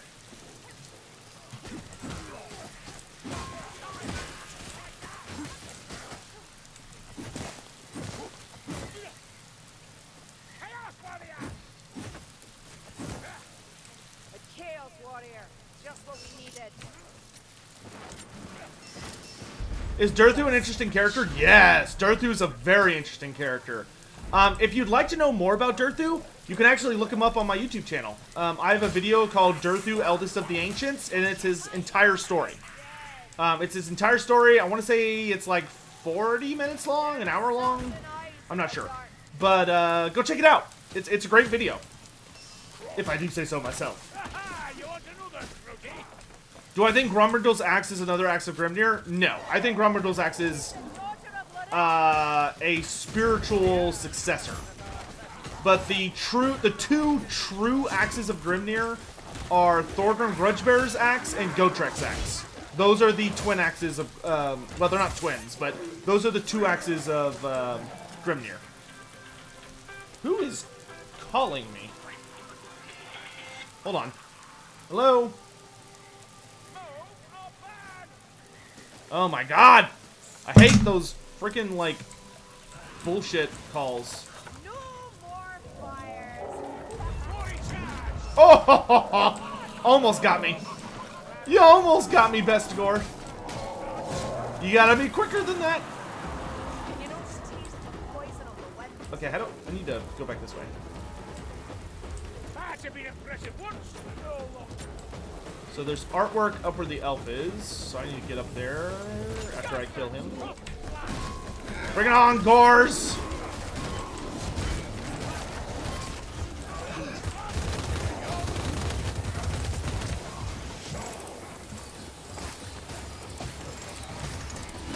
Oh dear.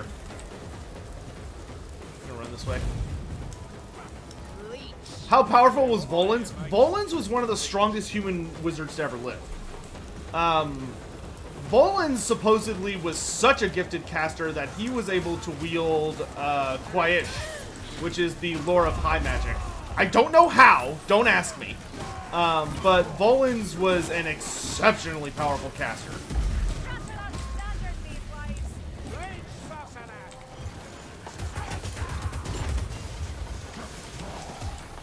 I don't think so. Where's that artwork? Artwork? Artwork? Artwork! How did Albrecht die in the end times? He probably died in the Civil War. Either Albrecht was killed by Skaven, he was killed in the Civil War against Malobod, the Black Serpent, or he was killed by like rampaging demons. Or he died at the Fall of Altdorf. One of those. But I don't know. He was not an important character before Total War Warhammer. Unfortunately. I've actually come to love him because of Total War Warhammer, but prior to Total War Warhammer, he was kind of a nobody. Like, literally, the only note we had about Albrecht prior to Warhammer, or Total War Warhammer, was that he gets made fun of by a lot of the other dukes because his peasantry got way too... Like, they had a party where they got way too drunk, and they got so drunk and like, just were being degenerate peasants that they caused a riot.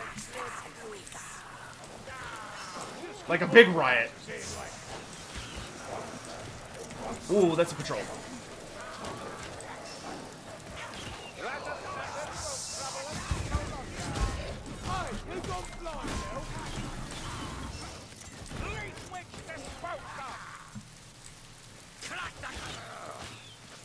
Freaking archers, dude. Keep your elbow up. You down.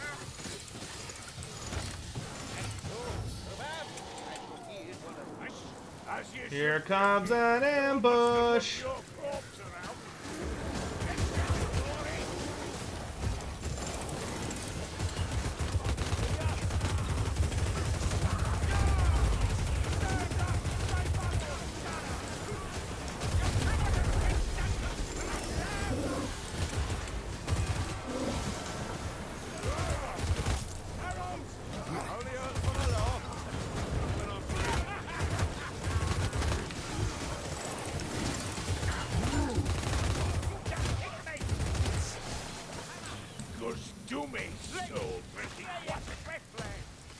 Well, if they paid them earnings to mesmerize one, perhaps you'll want this place to go after all.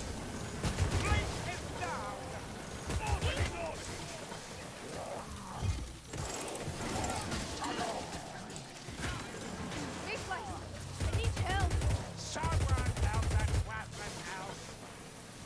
Trying to just keep that.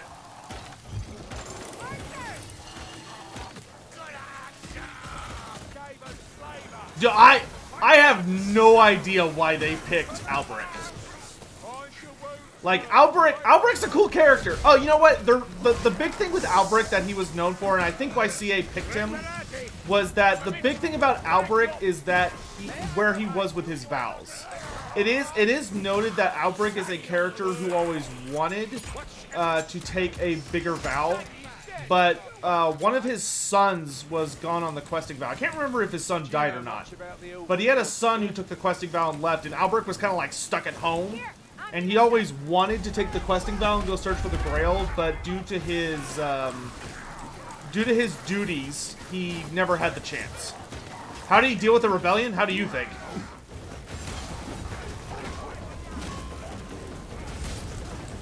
He did not quietly request them to stop rioting, I'll tell you that.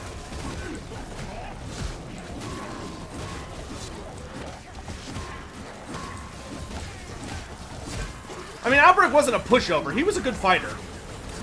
Like, Albrecht, you know, he's still a duke. And the Bretonnian dukes don't mess around. I mean, they are warriors. They're not like merchant burgermeisters or something.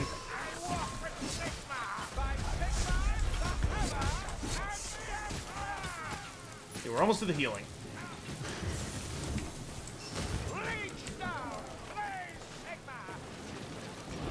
Here we go. This upcoming part of this map is a bitch. Take that one. Wait, shouldn't there have been ammo? Oh wait, I have good ammo. Okay. Okay, so this thing is literally a bitch. We have to activate all these stupid causeways, and it's just a nightmare. All right, here we go.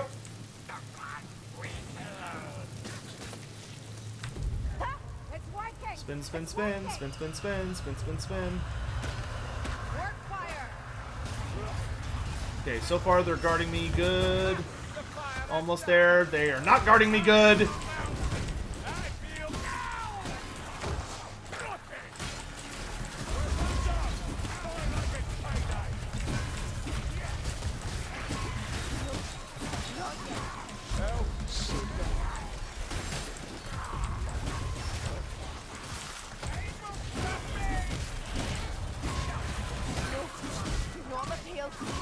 We don't need two people spinning! Okay, that one's locked.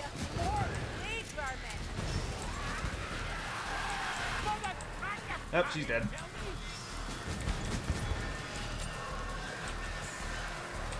Spin, spin, spin, spin, spin, spin, spin, spin, spin, spin, spin, spin, spin, spin, spin, spin, spin, spin, and hammer! Hammer time!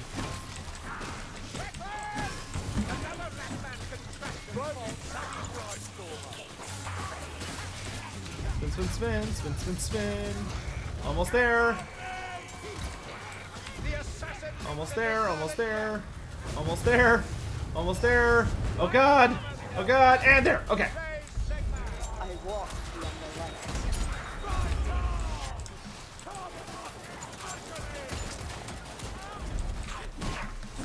I'm coming.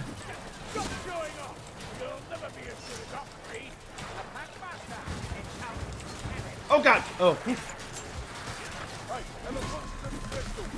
We already did this one! We already did this one! Ow. Ow, what? Okay, it's bomb time. Hail, Queen. Shield me from sight.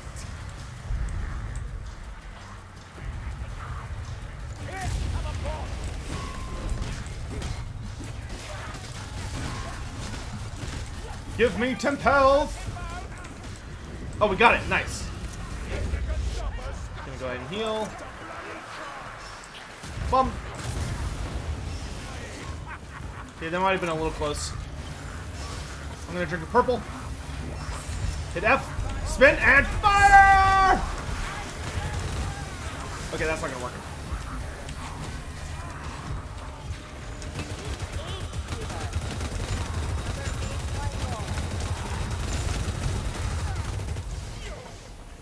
Yeah, we survived! Technically! I'm gonna get his tome. Thank God that blew up when it did. Where's his book? Where's... What? Where? Oh god, wasn't there a third tome? Or did we only get two? Oh, whatever. What do I care?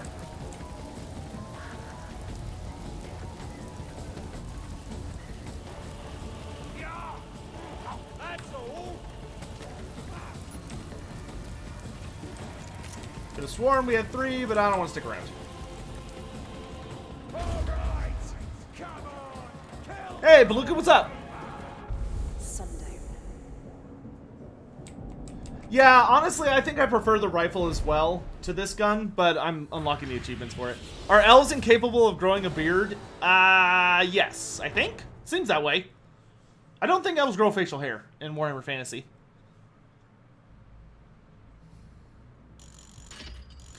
Do I think Bretonnia should get a few more units / variants since whatever their roster is small compared to the others? I don't know. I mean, they don't need it, but would I like it? Yes. Is there any lore on Cousin Akari? Only that he's clearly the most powerful being in existence. Who is the strongest monster in Warhammer Fantasy? Oh god. And what is the strongest in AOS? AOS has a much wilder range of power than Fantasy does. What's the strongest? I mean, the strongest creatures in Warhammer Fantasy are these things called God Beasts, which are like hilariously colossal primordial entities that are virtually unstoppable. As for which of them is the strongest, in Fantasy, the strongest creature in all of Warhammer Fantasy would probably be whatever the biggest dragon is. The biggest, baddest dragon, which is Kalkenrock. Kalkenrock the Black. He's probably the strongest thing ever. Not including the Dark Gods, of course. Nope, seems Kruber's opening chests and stuff. We'll give him a second. We'll give him a minute. Did Wurzag survive the end times? Not that we're aware of. What about Krakenrock the Black? Krakenrock the Black is definitely up there, but considering that the Dragon Ogres were losing the war against the dragons, I would say that Kalkanos the Black was stronger. Between the Druki and the Skaven, who has better poison? Skaven. Skaven poison is deadlier than Druki poison. But the Ratmen have raised a bloody great bell up on Helmgart's ramparts. Crazy little bugger. Which races fight among themselves the least in Warhammer Fantasy? Lizardmen. Lizardmen fight among themselves the least. Oh yeah, the donations. Thank you. Tips. We got a couple. Godzilla, thanks so much for the tip, my dude. Could Krokgar duel with Orion? Absolutely, it would be a hell of a fight. Regaldo88, thanks for the tip, my dudes. Sorry it took me a minute to get to it. Really love the lore and how you've been pumping out more lately. Also, did Gorfang and Grimgor ever meet? No, they didn't. I would have loved to see Gorfang and Grimgor have a showdown. But unfortunately, the two of them never met. I'm tired of keeping your precious empire. Do I think Throt could take Throg in a fight? Yes. Throg versus Throt would take a really long time, to be honest. Those two would be going at it for a while. Because their weapons are very well designed to destroy one another, but they also both regenerate like madmen. So, yeah. It would be a bit of a... It would be a long one.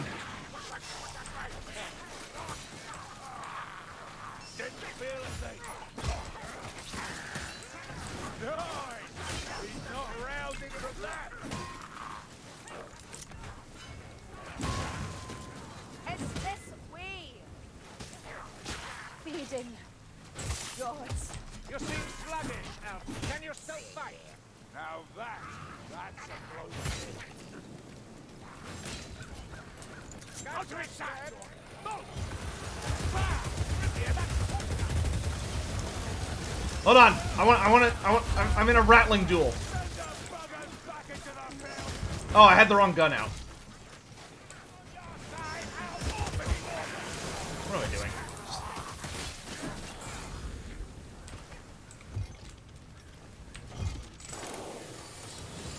Isn't Kalgalanos the Black dead?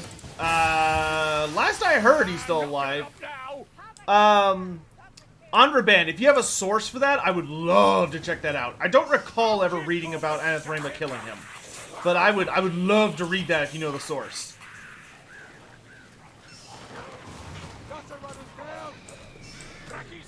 I mean, sometimes I miss stuff. It happens. Warhammer lore is very dense, and you have to go a lot of different places for all the little tidbits. Stand there, watch it, it's going to explode! Do I think they'll ever bring back Mazdamundi in AOS? No, there's already a new Mazdamundi who I would much rather see be brought up to a playable character named Zektoka. Zektoka's awesome. I love Zektoka. He's basically Mazdamundi. He's very similar. I think Mazdamundi has played his role, and he deserves to rest.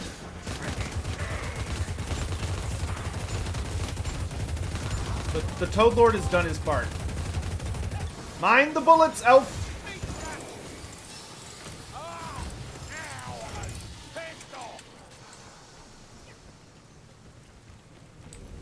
Poor these folk may have been, but they shall be avenged. A chaos warrior. You want Mazda Mundi back? Well, hey, think of it this way. Warhammer Fantasy, so we're already 100% getting Warhammer the Old World. Games Workshop. Oh, here's some exciting news for you guys in chat. Games Workshop put out a press release today, talking about, you know, the DLC for Total War and everything. But they also talked about that the Warhammer the Old World tabletop game will have a bunch of new exciting news after the new year. So we're going to be getting some pretty awesome news on Warhammer Fantasy tabletop. And here's the thing, no matter what time period they put it in, Mazda Mundi's alive. Doesn't matter when they do it. Mazda Mundi will 100% be back in Warhammer the Old World. I don't think he's going to come back in Age of Sigmar, though. Any cool ghoul characters making into Warhammer AOS? Not that we know. Ushoran's back. Ushoran's around somewhere. We haven't seen him, though.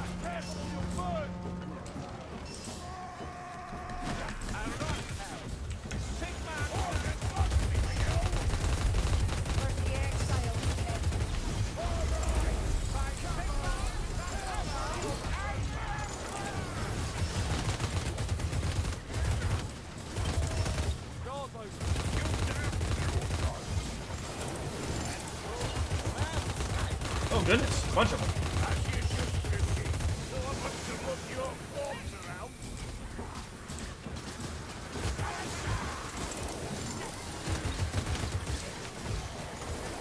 You need aid, Kruber.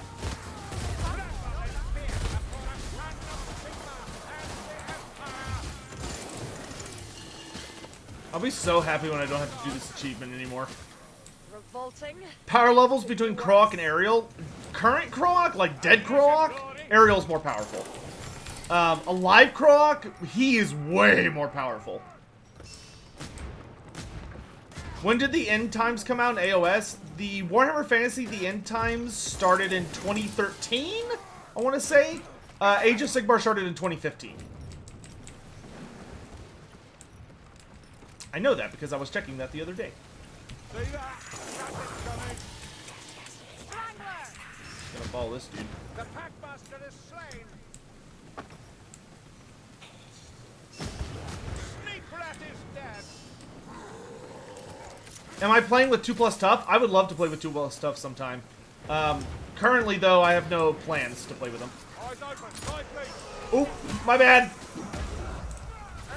That was my bad. Eager to give up.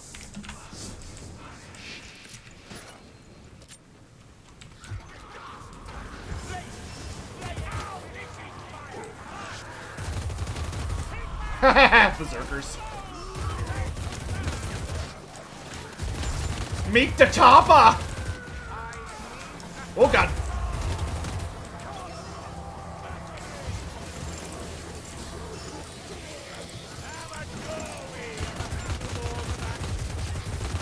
I've got more where that came from. Just kidding, I'm out.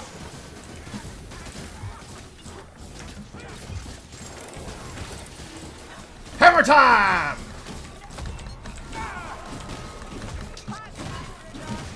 I'll cover your backs.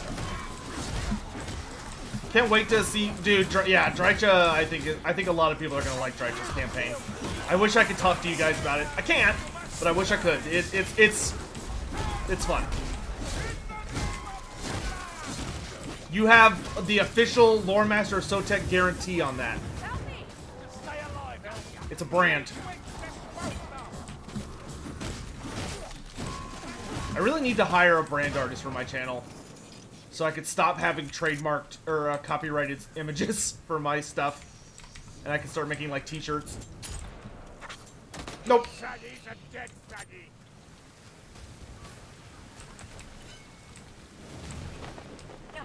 Time for a potion.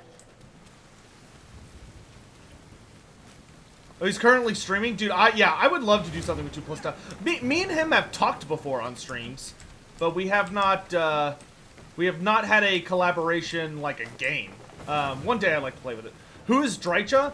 Drycha is basically a very, very, very, very, very, very, very, very, very bitter, angry branch wraith.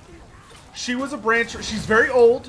She's one of the oldest branch wraiths in all of Orion. She's what's known as a briar maven because she's been around so long, and she actually used to tend to a really potent tree, a really big old glade, which her glade was the glade of a diabok.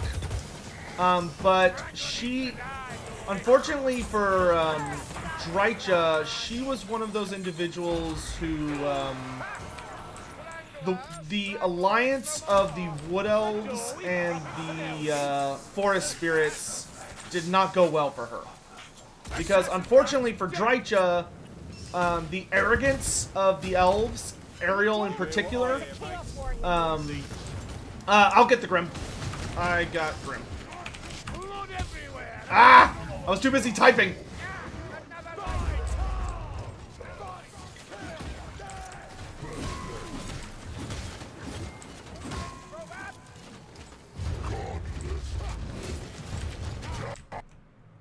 Oh no, my game crashed. My game crashed. Ah! Oh god, I hope that doesn't count against me for that achievement. That's gonna really upset me if it does. Oh, chat! Chat, you know what time it is? Chat, do you know what time it is? Do you know what time it is? Do you? Do you? The hell is this? Loud. You know what? I'll look at that later. You know what it's time for? You know what it's time for? It's time for us to have our update on Palooka sending me update pics of our 10-in-1 project. That's right, because Vermintide crashed, we're going to do this real quick. So for those who are not aware, Palooka is a wonderful, wonderful, beautifully gifted painter out of the wondrous lands of South America. And he is working on a super special, amazing project of painting a very particular version of 10-in-1 for me. 10-in-1, but not just 10-in-1. 10-in-1 on an engine of the gods with a lot of extra spice. And he sent me some update pictures. So we're going to look at the update pictures. And you're going to like it. Just bear with me for a second. This is the only time you're the only people I can share it with. No one else in my life cares. Bear with me. Care about me, chat. Please. I don't have anyone else. Everyone else thinks my hobbies are dumb. Or too expensive. And they're right, but come on, let me have this. The world's burning. So, here we go. Here we go. Let's take a look at how progress is going. Which, by the way, if you are very impressed by these images and you would like to watch Palooka paint in real time, or you would like to get to know him, he's a hilarious, awesome dude, and you can also commission projects from him to help support him, because he's a great guy, you can catch him over at twitch.tv/Palooka Paints, which is P-E-L-U-C-A Paints. But let's turn on the main screen. Here we go. So here's our big Stegodon. Looking good. So I'm having a lava theme. I have lava themed Lizardmen. In the original creation myth for 10-in-1 and Sotek, Sotek was birthed out of a volcano known as the Fuming Serpent. And so I like to have it where my Lizardmen / Seraphon come out of lava, like they're lava temple themed. So here's our Stegodon, progressing very nicely. Here's 10-in-1, progressing very nicely. As you can see, I sent Palooka some added bits, so he's got like serpents coiling around his body that he's like literally throwing at your face. Well, they're leaping at your face. You can see he's got that big ol' heart in his hand. He's looking good. That nice deep black skin and that gold armor. He's still got a little bit to go. But then here's some update pics. So here's the station, or the platform on the Engine of the Gods where all the guys are going to be standing. Looking nice.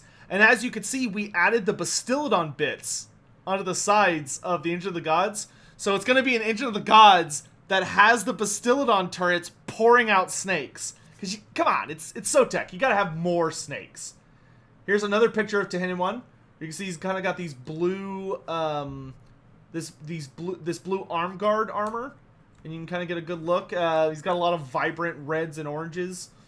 Still some work to be done on him, but he's coming along. And then here's the front podium. This is the front podium on the Engine of the Gods. That gold is looking glorious. And then here is a side picture where we can kind of see the Bastillodon components. Looking nice and ashy and dirty, just like I like. And then here is the front headpiece, the headdress piece that goes on the Stegodon. Look at the work on the skulls and the gems, dude. Just, ooh, ooh, so tasty. So tasty. All right, let's get back to some Vermintide. I just wanted to share that with you all. But if you have not, please go check out Palooka. He is a criminally underappreciated creator on Twitch. It breaks my heart. I would love so much for him to have just way more followers and Twitch subs than he does.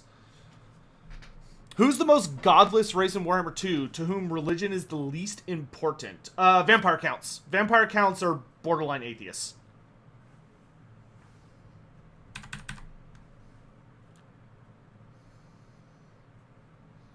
And once again, that's www.twitch.tv/PalookaPaints.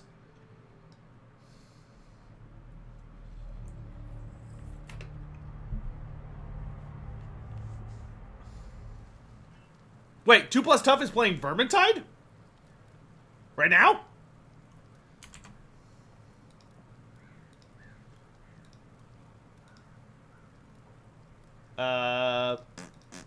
Let's see.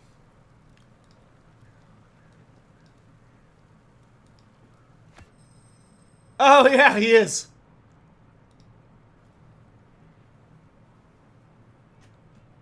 Hold on, let me up my stream quality so I can see what level he is.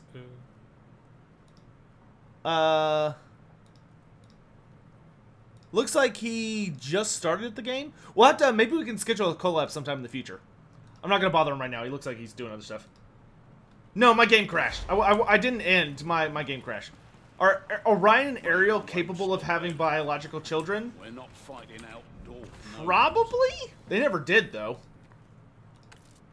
Or at least if they did, Orion doesn't seem to consider the Sisters of Twilight his daughters. Which is a shame. Okay, good. It did not count against us. Did not count against us. We're still safe to do Screaming Bell. I need team members! I need team members. Get your asses in here. Do I think an elector count system would work for the Dawi? You mean like in-game? I think they could have something kind of similar, but it would need to be kind of different. It would need to be very different. I don't want them getting a repeat system. Don't want to talk about it. I would rather dwarves have a much more advanced grudge system and runic system.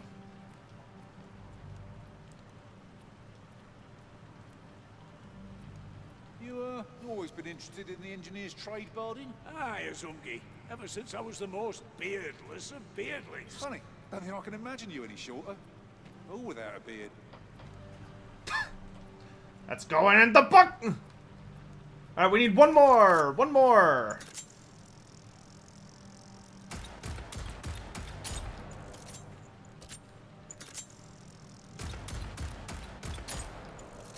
I want a sync kill for Durthu where he just chucks Tyrion. That would be hilarious.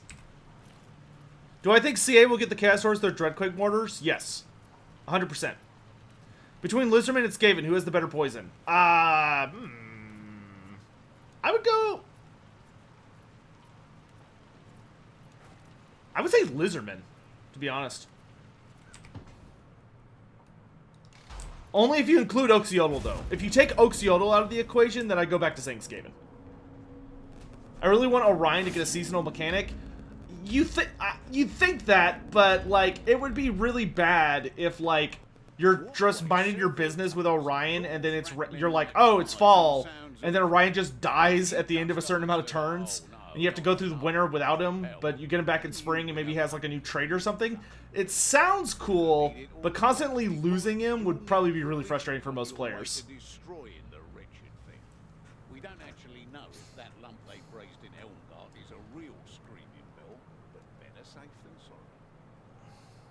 Your ancestors must have fought along Sigmar, Gorikson responds, and with each other. Life is hard in the mountains. Vigario Pro, I'd have to get like the full quote, I think. You sent me a friend request. I see it. And I have confirmed it.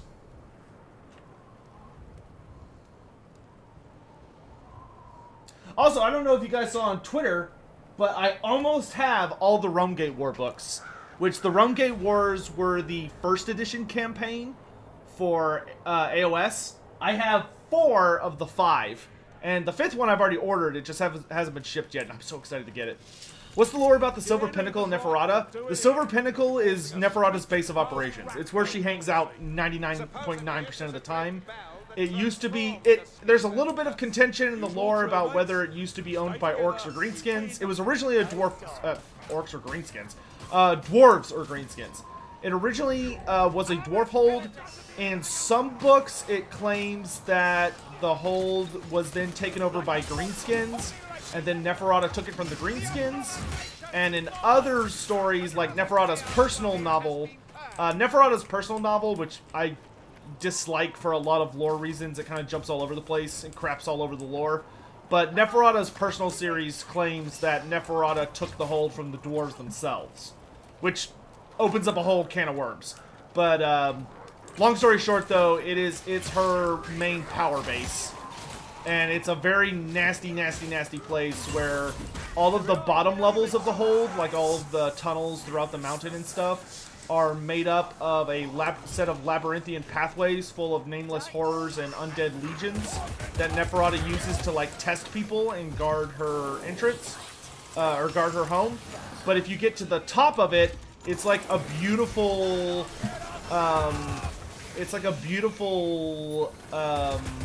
recreation of Nehekaran royalty, lavish with like all the world's greatest artworks, where Neferata lives, waited upon by the most beautiful, gorgeous, vampiric women and male thralls the world has ever seen. And generally she just kind of hangs out, but she runs a big spy network from it. Neferata is like the biggest spy master in Warhammer Fantasy. And she manipulates a lot of kingdoms.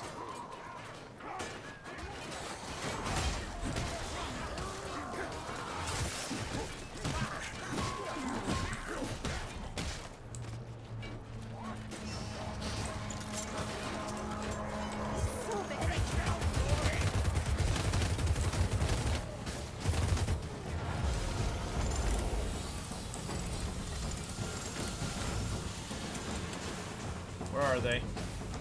Oh, they're up here.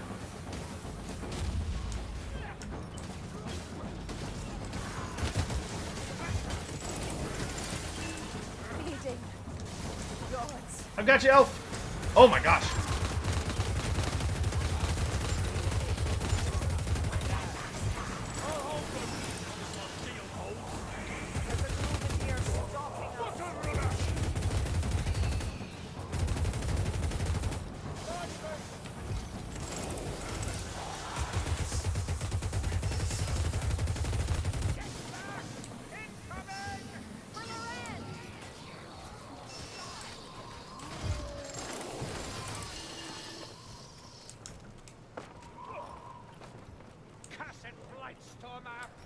Hey, no problem, Kenzie Benzie. Sorry, I do have a full video up on Neferata as well. It's very old, and it probably needs to be updated because more details have come out since I made it. But I do have a very long video up on Neferata if you'd like to check it out.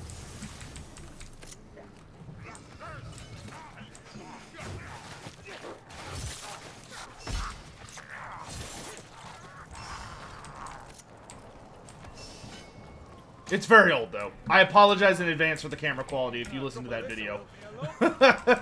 Just want to get that out of the way now. I'm so sorry. One day I'll have to clean up the script and re-record it.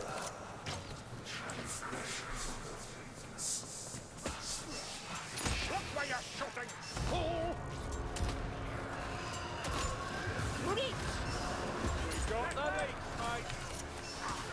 Load. And hammer time!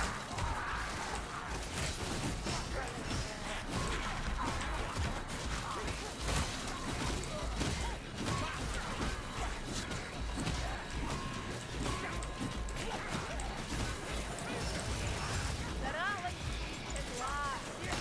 Keep doing that, and I'll take your bait.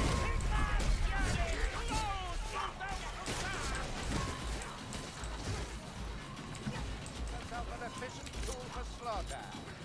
Sigma provides. Oh dear. Oh, one got behind me? What a load! Oh, looks like Ariel. Load!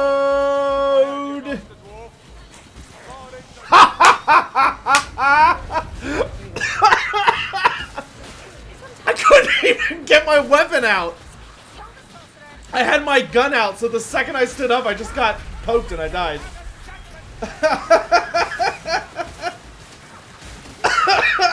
Jesus.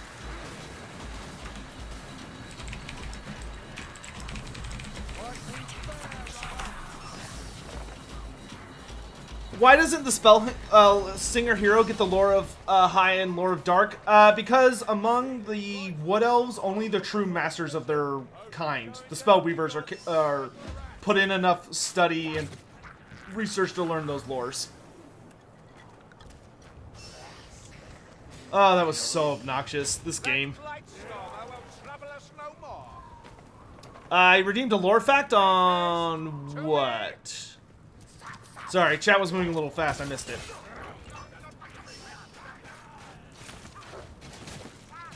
I probably need to increase how much that costs when we're on like busy times. Which mechanic would I give the different vampire counts if they got a rework? I would want the Necrarchs to get the mechanic Throt just got, Flesh Laboratory essentially.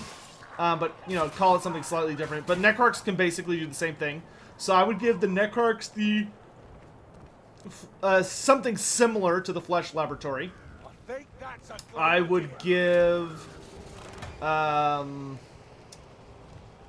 give the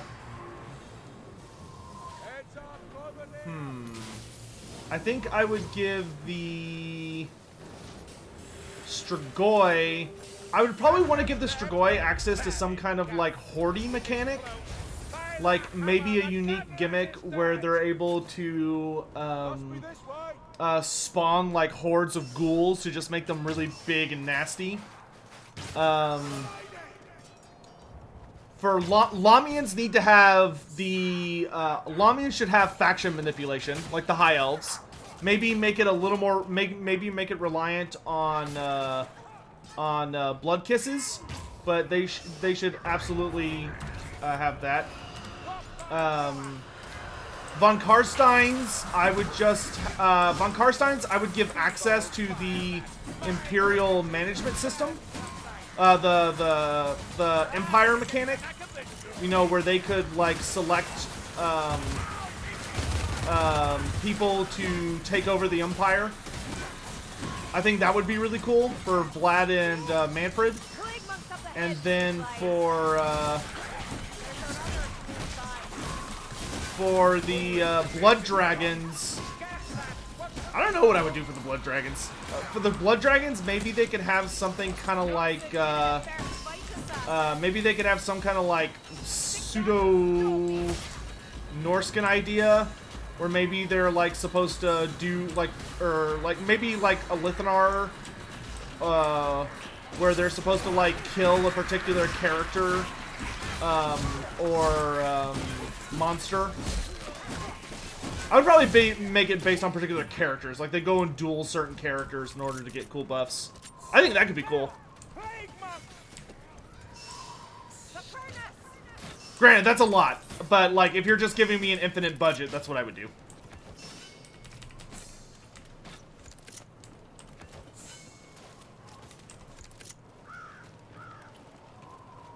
Hog, gun rat. Someone kill that crooked strangler. Gas rat. A brisk walk, Mayflies, and we'll be there. God, I love when I get a good hit. Gas rat's dead. I can't deny that you know how to kill, Elf. Ah, this is nothing. You should have seen me at Pugger's Bridge. Dozens, I believe. Poggers. Wait a minute. 2 known regiments vanished without trace of Poggers Bridge. Help! Help! Alright. Now we gotta do the hard part. What do you mean, not another vampire count? Zernoff, there's been one! I will beat you, son. I will beat you! Not another vampire count DLC! Oh my god. Get out.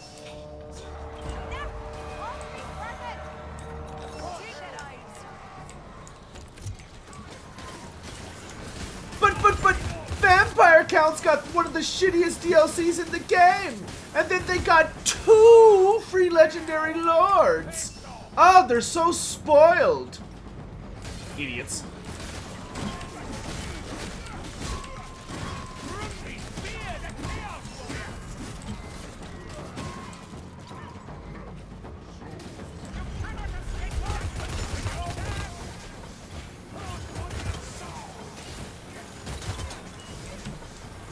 Oh, jeez.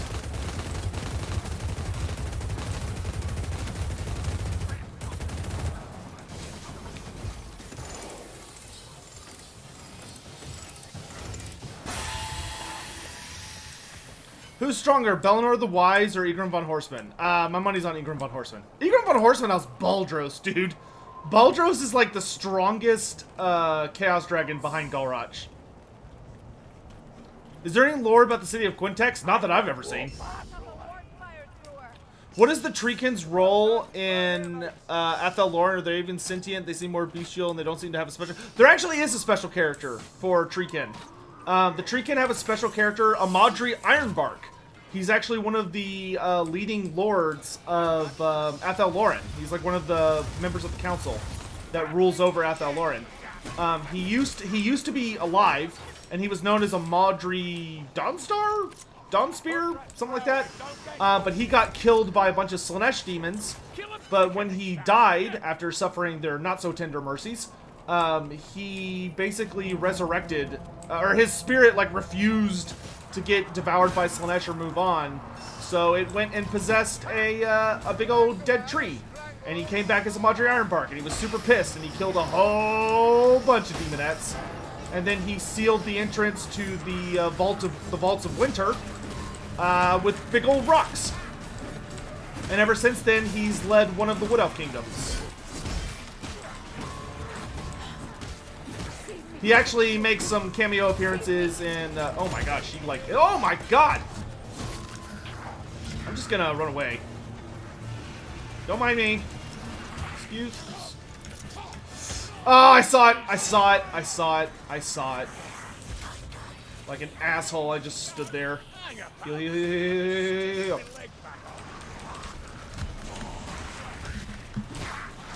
Okay, I'm gonna fight back to back with this dude. Fight back to back! Butt to butt! It's an unbeatable strategy! Butt to butt!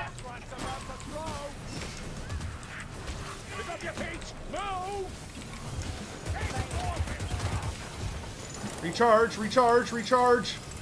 Fine.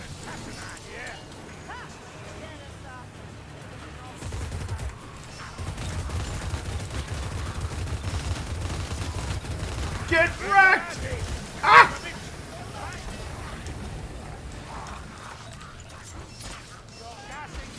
Well, I'm bad and I should feel bad. It's true. It's true. There's a very angry rat ogre coming out. God! Freaking dang it! Into the pit with you, asshole!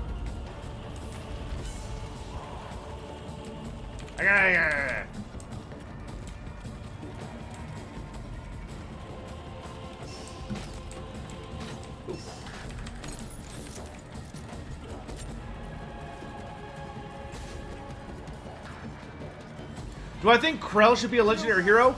No, I think Krell's fine the way he is, to be honest. However, I do think that Krell's skill should be made more exciting. I think Kimmler needs a longer Krell tree, or that some of those abilities should get a second point. And if you upgrade Krell all the way, he should get more unique abilities. Like, the Black Axe of Krell should be an ability that when you activate causes, like, damage over time whenever he hits someone. Or, you know, does other cool stuff. Because right now, he's kind of dry. So I would definitely give him his magic items from Tabletop as abilities if you fully upgrade him. Just to make him quite a bit more exciting. Because right now, he's a little bit of a piece of white toast.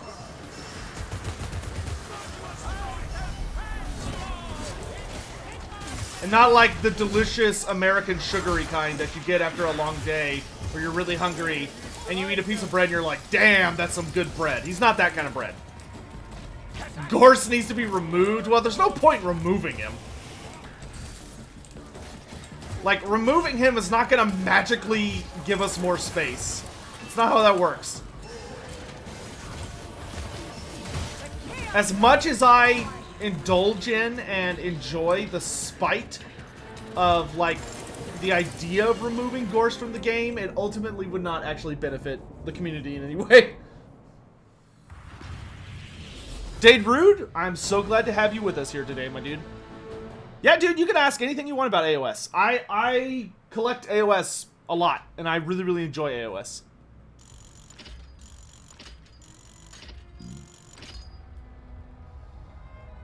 Kimmler should hover? Agree to disagree. Who could they pair Grim Burlixum up against for a good Lord pack? Dude. If you want a good Lord pack with Grim Burlixon, give us Grim Burlixon versus a Chaos Dwarf character. Just like a Chaos Dwarf Demon Smith engineer versus the best Dwarf engineer. Just bah! With just crazy wild war machines and stuff. That'd be wild. Where does Amadri make a cameo? I think he either shows up in a quest battle or as like one of the faction leaders for like one of the rogue armies or something. I don't know. I have to check. I know Amadri Ironbark shows up in Total War Warhammer, but he just shows up as an elf, unfortunately. Or he shows up as a tree man. It's one or the other. Yay, we did it. I got a piece of art. Oh, we got Grim Burlixon. Speak of the devil. We got the Grim Burlixon art. Oh, baby. Let's go put that on right now. Let's go put that on right now. I know just the spot. So we've got our gyrocopters there. We're gonna put Burlixon up here, so I can look at him every night before I go to sleep. Don't know a great deal about this fella. Maybe we'll get lucky and it's just some addle-brained painter's imagination. Now, talk about Burlixon. Now, old Burlock was a famous tinkerer, but I don't know much about his son. Looks to be a fellow of stout aim, if you'll pardon the expression. That's Grim Burlixon, and he's a badass. Look at that steam-powered backpack. And he's got a full steam-powered mechanized arm that can just, like, crush people. It's amazing. Oh, I love him. Don't have my fortitude, do they? Can't hold it against them, mind. But now I need to put that Demon Prince picture somewhere else. Where can I put the Demon Prince? Hold on, this is important. What do I think of Sartosa as a separate faction? Sartosa's neat, I guess. You know what? We'll put it where this guy is over here. Oh, I can see the artwork by other. Oh, someone's got the Fey Enchantress art. Oh no, that's a damsel. That's just a damsel, but still it looks really cool. Don't want to talk about it. Ooh, they chose very cool art for their. So this is the art that the other people that are playing with me have in their keeps. This is my current one that's displaying other people's keep. I got Kairos Fate Weaver. I like Kairos Fate Weaver. He's a cool character. But we're gonna get rid of this guy, and we're gonna put.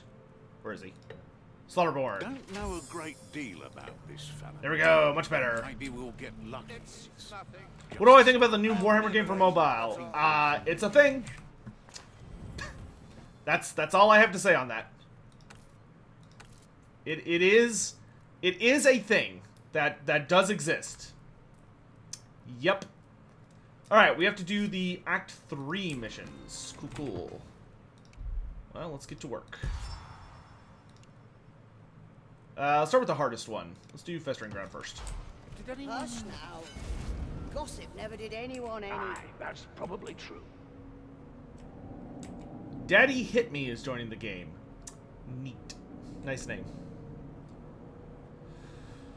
Which dwarf lord/heroes do I want? Which mechanics do you think they'd have? I want Grim Burlickson as a legendary lord for engineers that allows us to put runes on war machines and upgrade our war machines considerably. And I want Thoric Ironbrow as a legendary lord who's all about runesmith to greatly expand the rune system and allow us to have customized runic items to go into character slots, as well as vastly overhauling the rune magic system so that we could actually have good runes on our characters and not just stupid lame crap, and make the Anvils of Doom actually good. And then give me Joseph Bugman as a legendary hero who has really cool stealth abilities and healing. What's the original story of Rat Ogres? The original Rat Ogres were created just before the Black Plague, where the Skaven clan Pestilence invented the Black Plague and unleashed it on the Empire. It took over very quickly as like the best creature that Clan Mulder could mass produce. The original ones were supposedly created through like a very specific formula of just like pumping rats or like like a really specific form of bread Skaven full of like all sorts of growth hormones and stuff. I don't think it was created using actual ogres. They just call them rat ogres due to their like swollen size. But the art to create rat ogres has been lost over the years. But rat ogres became a stable species. That Shrekka there's no match for us. They're easy to edit though. I'd have to double check the stuff on it though. Who's Thoric Ironbrow?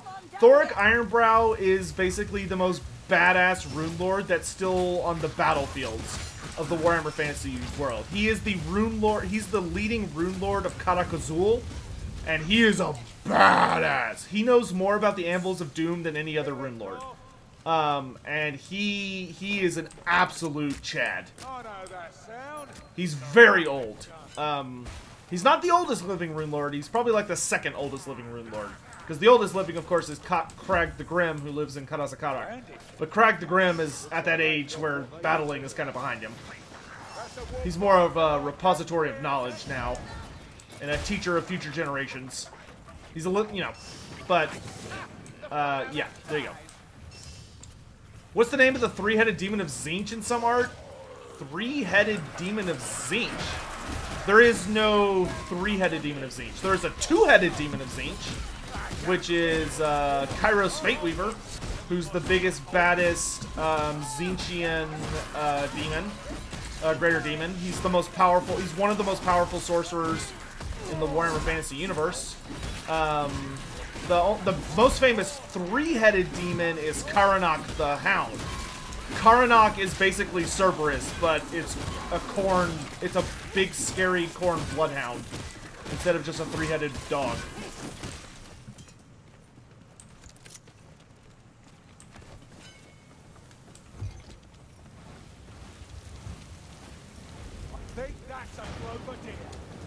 Tell you about Crag the Grim. The big thing about Crag the Grim is that he's just ancient.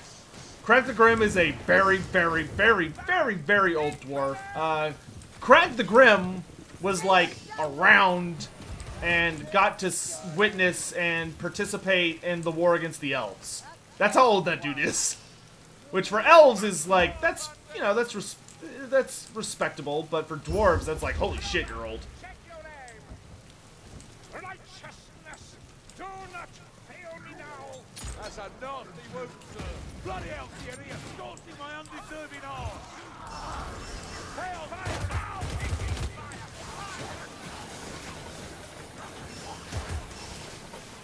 Another dead weapon left.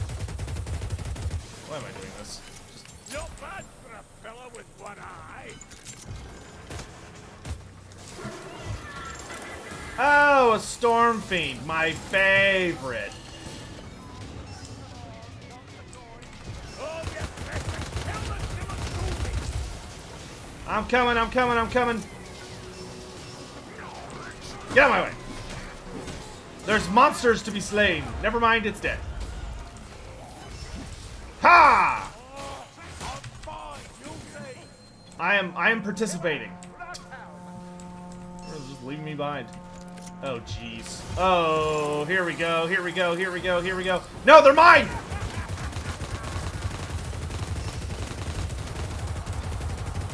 Damn you, Bright Wizard!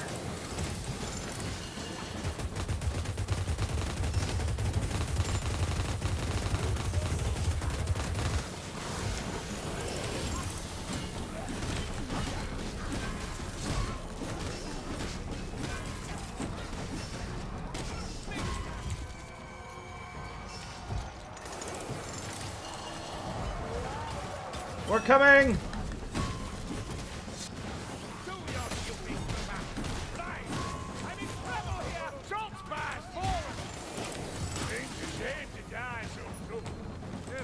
Listen, else.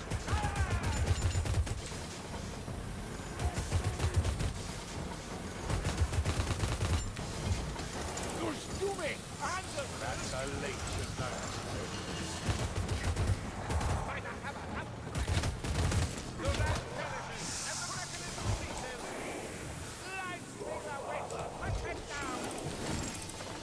Gotta keep this baby charged.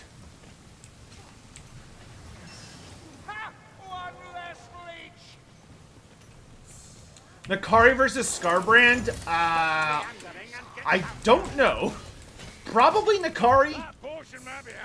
Nakari has a little bit more presence of mind to deal with Scarbrand, but that would definitely be a toughie. Keep going. Here. Scarbrand is kind of ridiculous. Why do elves live so ridiculously long even without magical aid? That's like asking me why do humans only live for 80 to 100 years. They just do. I don't know. It's just the way they were designed by the old ones. That's a little too specific. If I figure it out, I'll let you know.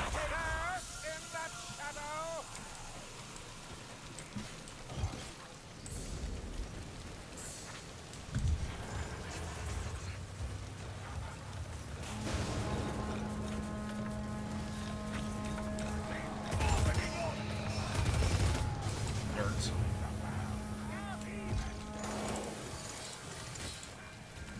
A rush of water. Okay, there's something coming. There they are. Bring it on!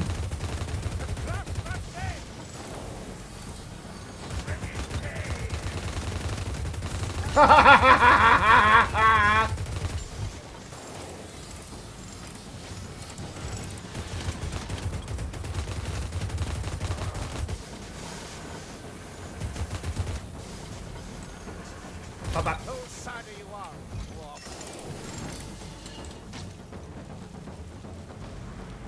I want to know more about the elven digestive system. Okay, tell you what, I will perform a dissection the next time I get to play with Throt, and I'll let you know what I find.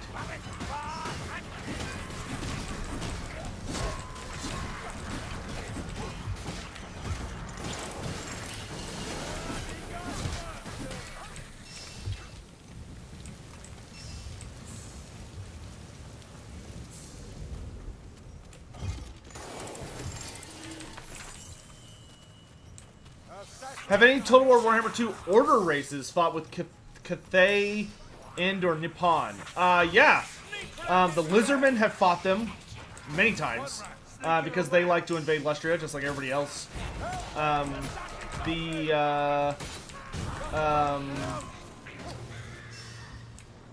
Ogre Kingdoms have fought Cathay in the past and have likely fought in, though we don't have any records of it. The Dark Elves have fought all those guys. The High Elves have they tend to prefer them as trade partners, but I'm sure there have been pirates or desperate individuals or cocky individuals who have attempted to contest the High Elves in those lands. That's about it.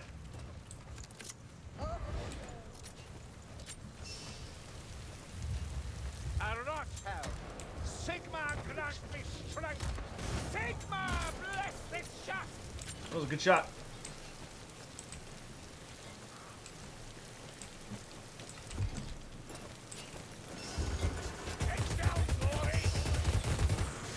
I wanted that.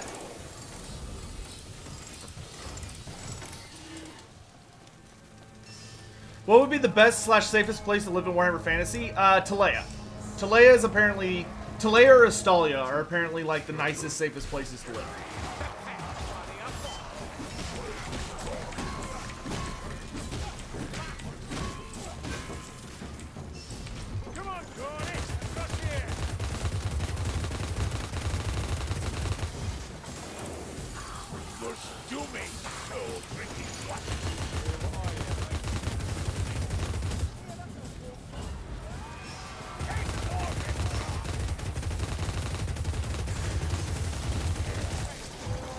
Ah, I got distracted. Stupid wizard. Just had to make me lose my +5. If you crouch, your pistol will be more accurate? Really? Hey, Cole, good afternoon. How you doing, man? Oh, dear. Ah! Oh, falling hurts. Let's dance.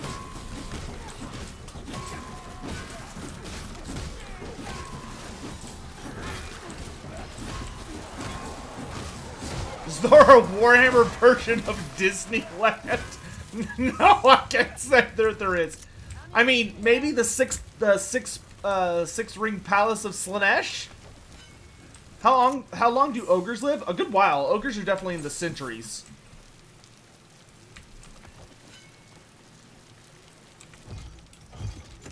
You're fine in your armor? I don't think that's how armor works. I don't think armor protects you from falling. How would I rank the Chaos Gods when it comes to power? Normally, when there's nothing crazy going on, the power structure is usually Khorne is the strongest, Nurgle's second, Tzeentch is third, and Slanesh is fourth. But Tzeentch almost always is up to something that screws with where he is on the level. Whenever there's like a big plague or craziness going on, Nurgle will ascend to the top. Tzeentch was at the top for a long time once, but then the other gods all teamed up on him and shattered him into a bunch of pieces. Which he did not consider very sporting, but you know, it's Tzeentch. Nobody cares what Tzeentch thinks. It is generally agreed that Tzeentch is kind of an asshole.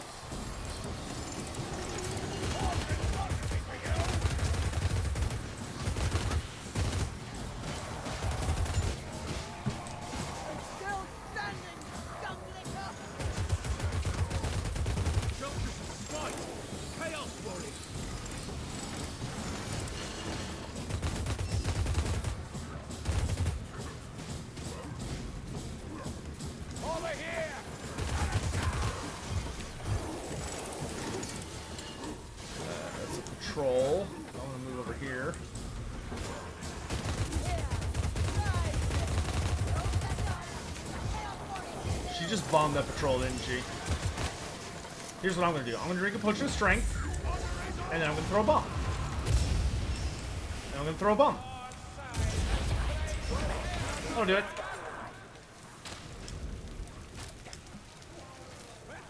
Nothing some well-placed black powder can't solve. I don't enjoy being broiled, wizard.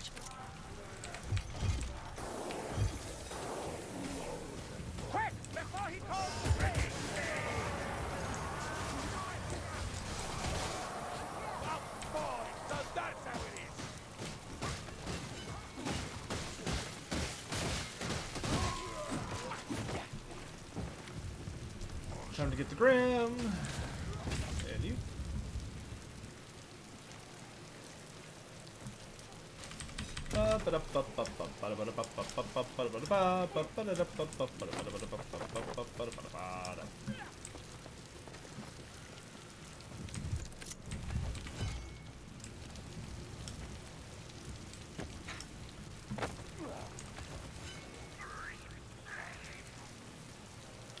Locate the old ruins.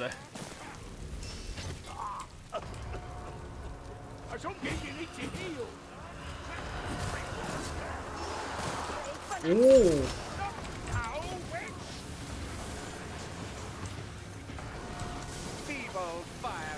Where are they coming? Where are they coming?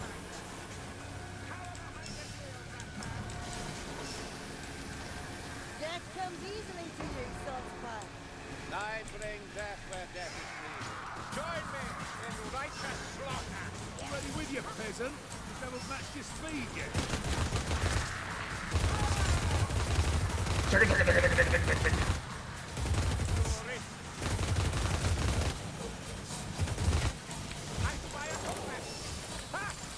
four, five.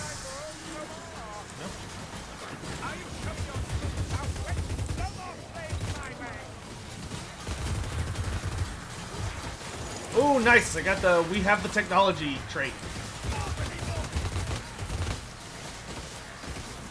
Or achievement. Which is get like 10,000 kills or whatever. I think it's 1,000 kills. Get 1,000 kills just with this gun.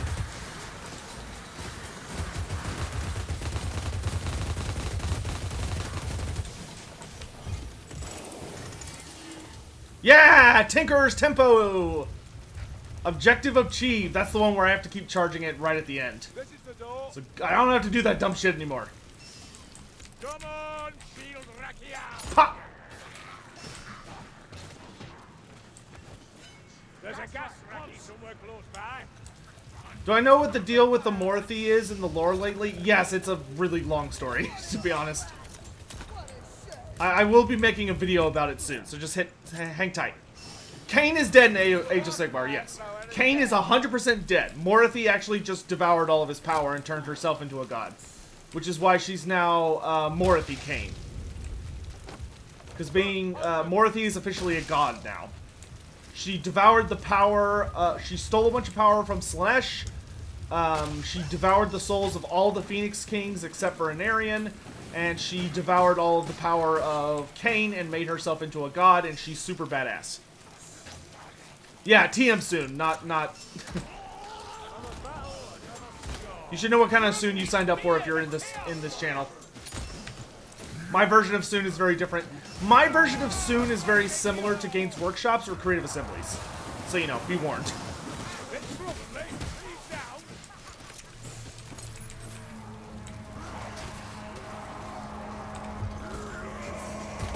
Cute.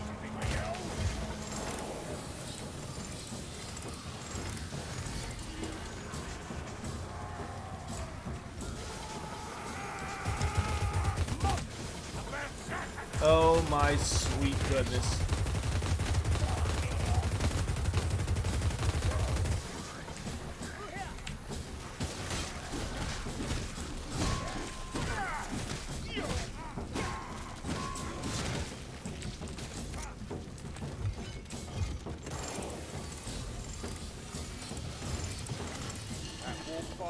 Did Cain ever really care for Morthy?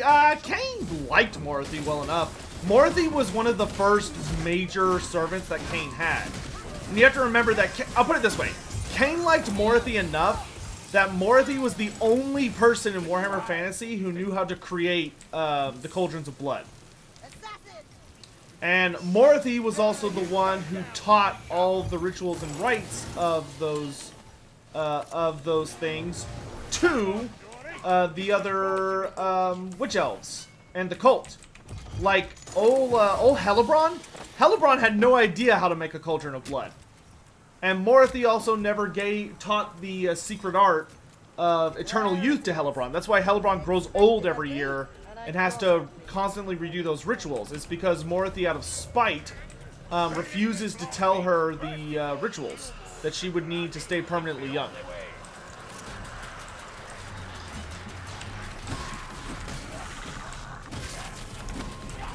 Stay away! Ow! Stay away, you furry convention rejects! You're not wearing enough clothes, they won't let you in the building! Not that I would know anything about that, I've never been to one, but that's just what I've heard, and that's kind of what came to my mind offhandedly. I'm a bit backed up. Clear up, Wolf. You're fooling no one.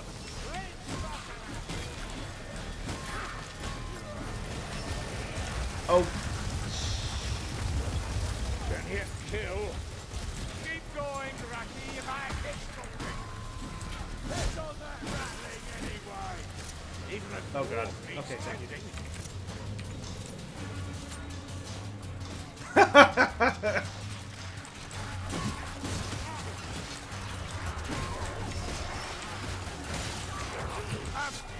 God damn, dude. You pull through, Dwarf.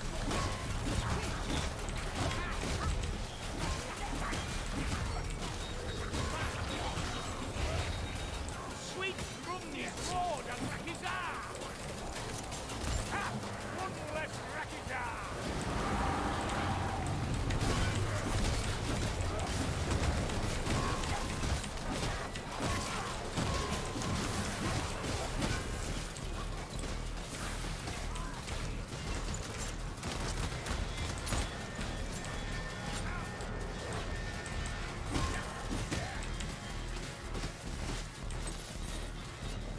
Ammunition for those who need such.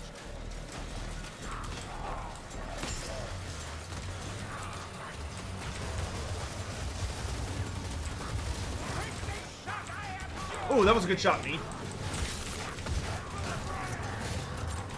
Ooh.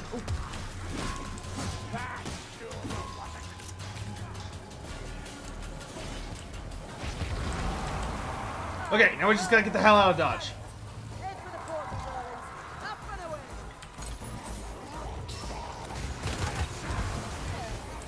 Go, go, go, go, go, go, go, go, go, go. Run away, run away, run away, run away, run away, run away, run away, run away, run away, run away, run away, run away, run away, run away, fucking play books, Jesus fucking Christ. Okay. Oh my god, how many are there?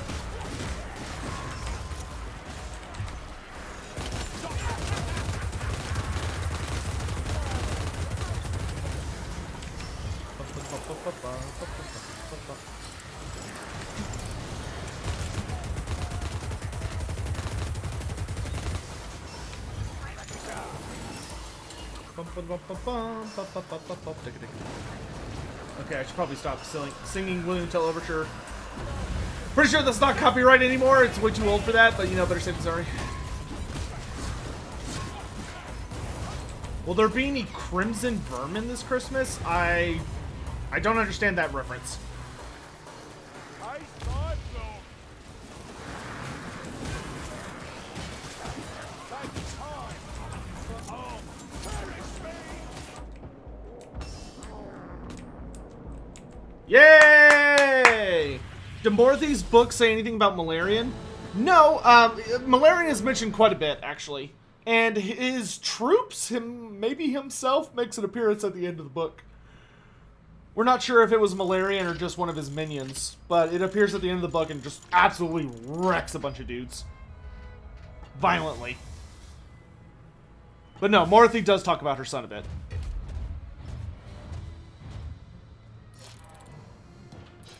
Orion versus Nakai? I think that's a hard one. I want to say my money would be on Orion because he would be able to dictate the battle. Like, I don't think Nakai would be able to keep up with him. What is the max bombs this class can carry? Thrace. 3. Oh, Queek. Queek should be out before Christmas. We'll see what happens. I was actually working on that earlier today. Is Hellebron in AOS? No. There is no Hellebron. Very sad, I know. Dude, we got new armor! Grum 3 Indriniklad. Nice.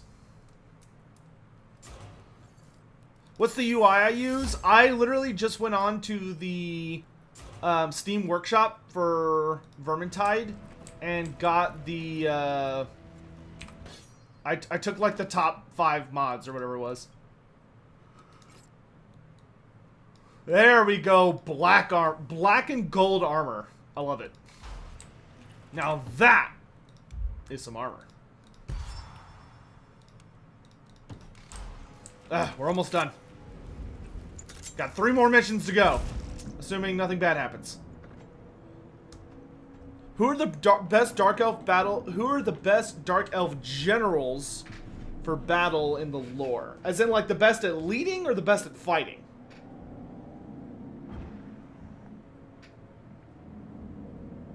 What's been said about Malarian so far? Well, Morothy only talks a little bit about him in the sense that, you know, he's her son, but he's a god. And Morothy does not like him very much because she's still really sore about the fact that he sided against her during the end times. And he, ever since she managed to escape from Slanesh's stomach, because of the like mutation and corruption she suffered, she thinks that Malarian always looks down on her, which he probably does, and does not love her or treat her as an equal. And she's still, like, super hurt about his betrayal from the end times. So she doesn't like him very much. That being said, one of his minions did show up, and it is like a shadowy demon draconic creature that mainly uses, like, clawed hands to fight, and it absolutely obliterates, like, an entire black arc worth of dark elves. Like, it just goes through the halls, ripping all their bodies in half and stuff. Gosh, I gotta wipe my eyes. I need a nap. Okay, let's boogie. So, we look for a manor filled with the spoils of war. Sounds simple enough.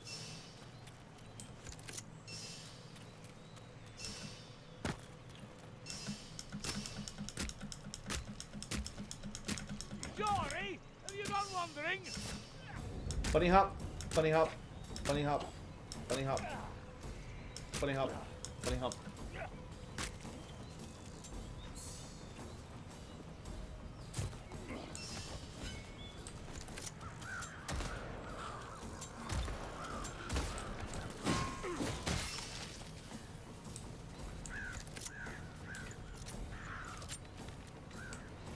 Didn't get inside in time.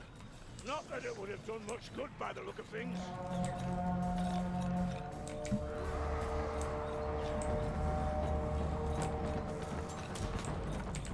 Don't stand there, watch it! It's going to explode! Keep the strangler back and kill it!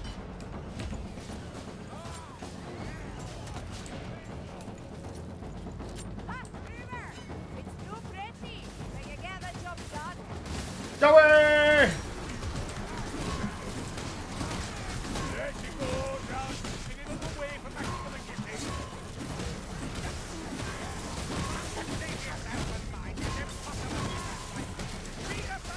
Oh god, the elf has Hagbane. Need a healing drop for me, please. This way.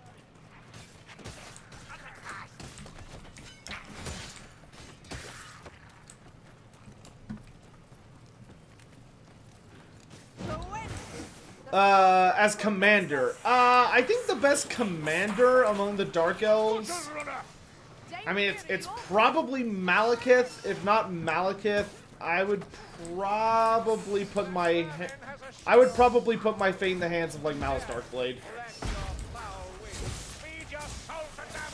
Ow. Are you aiming for me, Elf? Corrin Darkhand's also a pretty good general.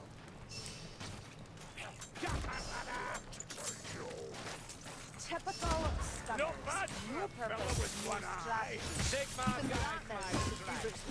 There, you little turd. Okay, there we go. Slaughter to its own sake. Hey! Ow! The tales I hear of Rude. elven realms and daggers drawn, of bloodlines sundered by unspeakably cruel deeds. Mere Time to hydrate. Thank you. Hydrate. That's different. It's family. It's always different with family. Chat, get a drink of water. It's important to stay hydrated.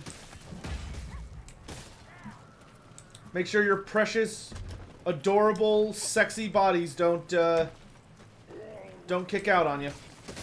Hiding in the shadows. Because I know you're just all overwhelmingly beautiful. That's why I can only handle seeing your text. It's okay. I'm aware of your true forms. You don't have to tell me.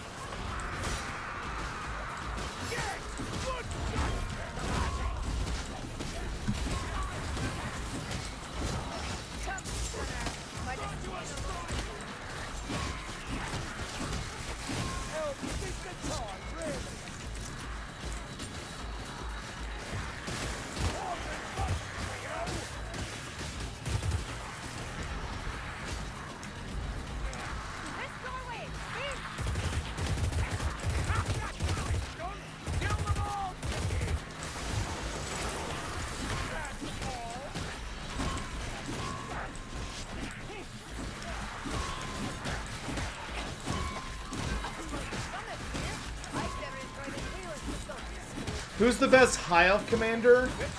I would say the best High Elf commander is definitely Tyrion, actually. And well, I mean, Altharion's a decent. Altharion's definitely a very, very good general. I'm trying to remember who all the general characters are for the High Elves. Have so many. Yeah, you know what? Yeah, I'd probably go with Altharion.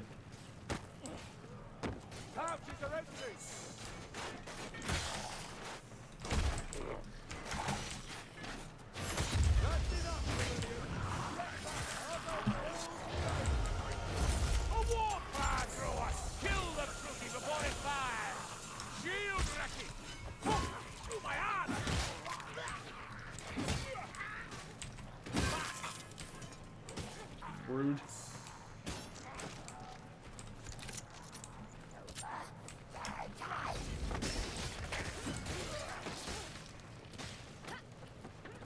No. So Games Workshop could not own the rights to the name Malekith because, you know, Malekith is like a really famous character from Norse sagas, or whatever. So they, in Age of Sigmar, because of how much he's been through and all this other crazy stuff, he's called Malarian now. He's no longer called Malekith. I mean, Malekith did have a half-brother, but he's been dead for a long time. But Malarian is Malekith. Just the god shadow creature goes by Malarian. For copyright reasons.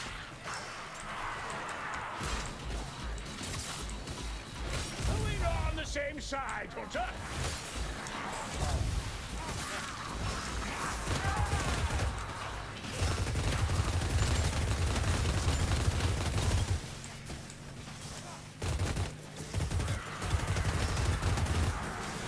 Someone kill that light stormer.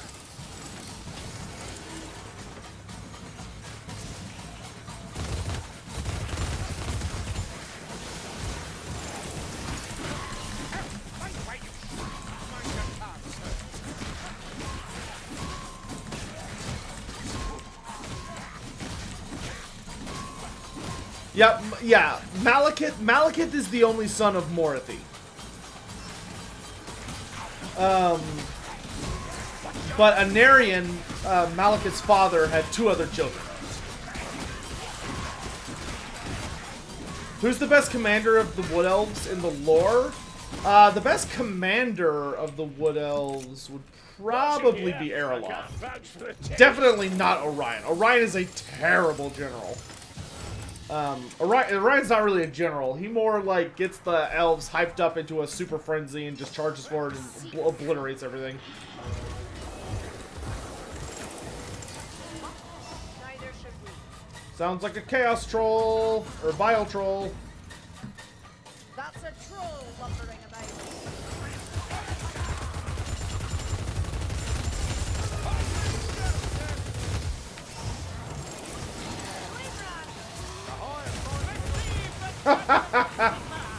Do you get owned?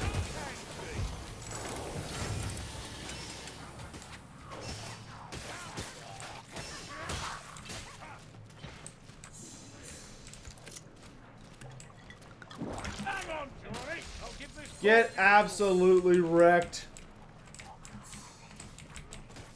There we have it. That's the matter. New priority. Kill that warfire thrower now. Blood everywhere, and another one's gone. What about the best general from the Southern Realms? Probably Borgio the Besieger. The Northlanders possessed. Being a leader is hard, you know. Well, yeah, especially when you don't even try. I mean, Orion's not a bad general because he does make his army like really scary. But I mean, when you're harnessing the power of the Wild Hunt, I feel like it's kind of cheating. Thank Tom.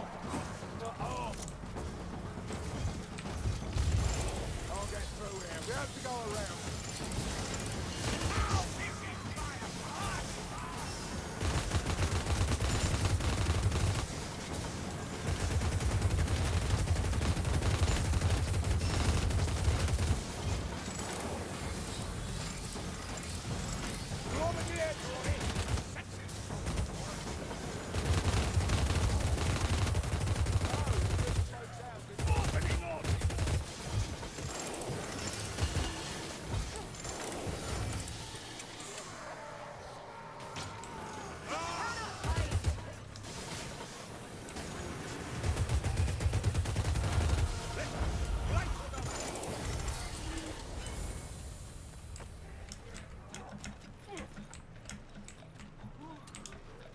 Skaven slaver.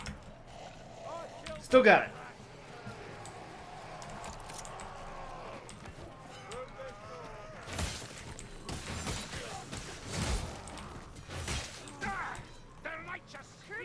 How do you spell Adenhu? Adenhu is A-D-A-N-H-U.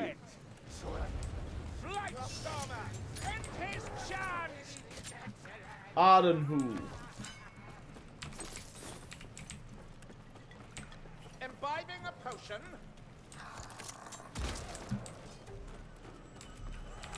Let's boogie.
Hammer, hammer, hammer, hammer, hammer, hammer, hammer, hammer. Anybody else? That's what I thought.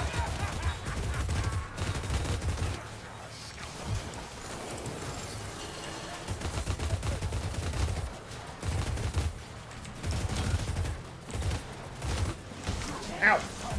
Ah!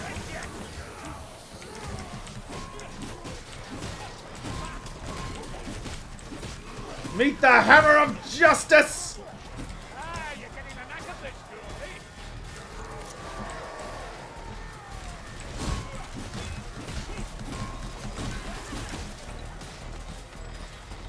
Here it is.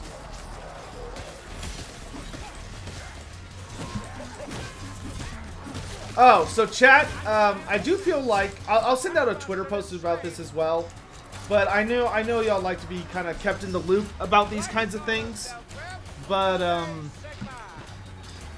I do want to give y'all kind of a heads up for those of you who know the god damn it, the channel mascot, so to speak. But my sweet wonderful dog Chloe, which if you're not aware of Chloe, then oh man, you are in for a treat when she decides to stop by sometime. Probably not today, but Chloe is my dog. and she's the kind of the channel mascot. I post a lot of crap of her on Twitter, so if you want to see Chloe stuff, you can always check out that. But I do want to let y'all in on a heads up that she is going to be getting a surgery, probably here in quite soon. Hopefully in the next few weeks. But she has a rather large mass on her leg that is going to need to be removed, which should not be a huge deal. Hopefully it'll be a really simple, you know, they cut it all off and get it taken off, and she just, you know, will take a little ways to heal. But I did want to give y'all a heads up about it. We will be, I think we're going to be fine, you know, dealing with it and paying for it and all that. If there needs to be some kind of community fundraiser, we'll figure that out, and we will cross that bridge when we come to it. Don't want y'all to, like, freak out or anything. It shouldn't be a super invasive surgery. It should be pretty straightforward. You know, it's not like, they're not super worried about the mass, but the thing is that it just kind of continues to grow slowly but surely. So, you know, it's got to come off.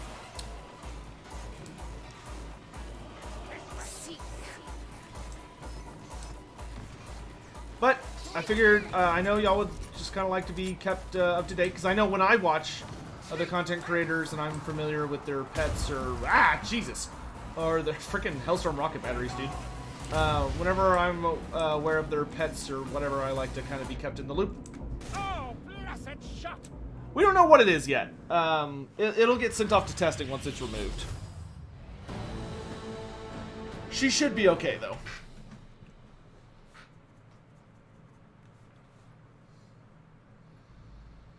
Did Coadil have good potential if it hadn't been for the elves? No. Athel Loren would have been doomed without the elves. A lot of the forest spirits in Athel Loren are far too stubborn / crazy to admit it, but they needed the forest. Adenhu recognized... Durthu was the first to realize that the elves had really, really good potential with the forest, but Adenhu was the one who really put 2 and 2 together of that if they didn't have the elves...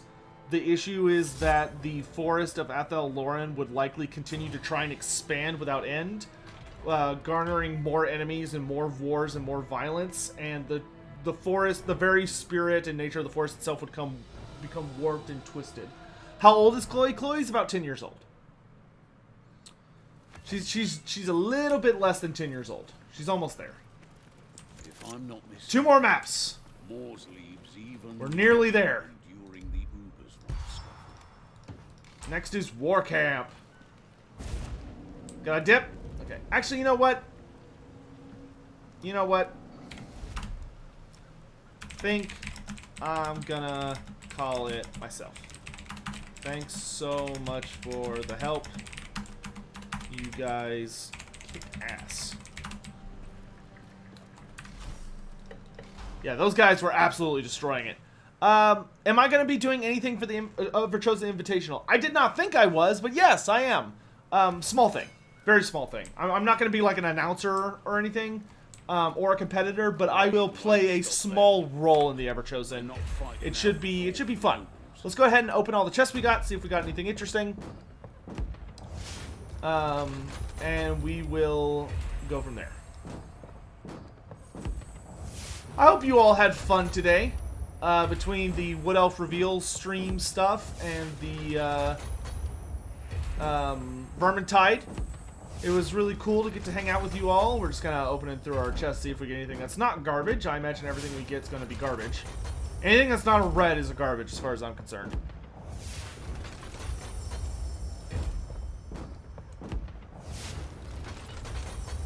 I do appreciate you all being here, and I hope y'all had a great time.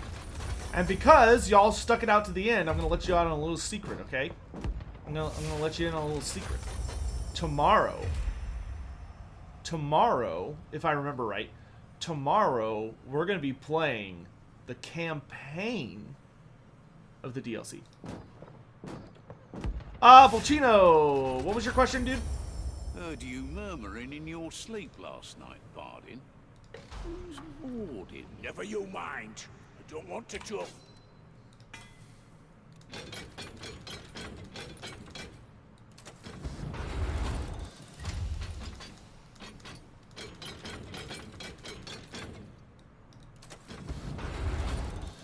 Don't go spreading that around.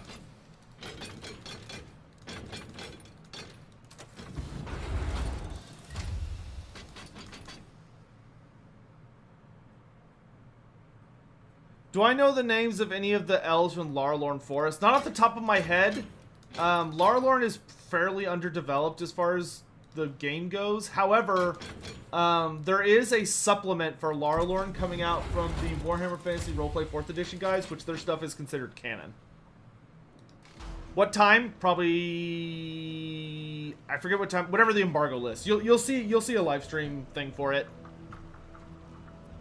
I'm EU. Will the keys work for that? And secondly... No, Pacino, it's not a stupid question at all, my dude. I'm pretty sure the keys will work for you in the EU. I am 95% sure the key will work for you. And you do not need to wait for the official release. You can do it right now. Just like if you bought it off Steam. It's exactly the same as if you bought it off Steam. You just get a discount and it helps support the channel.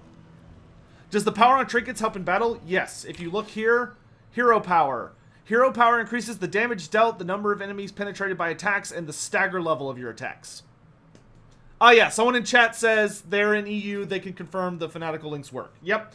So if you're using Fanatical, even if you're in a foreign nation, such as, foreign from me nation, such as EU, or Britain, or other places, they should work just fine.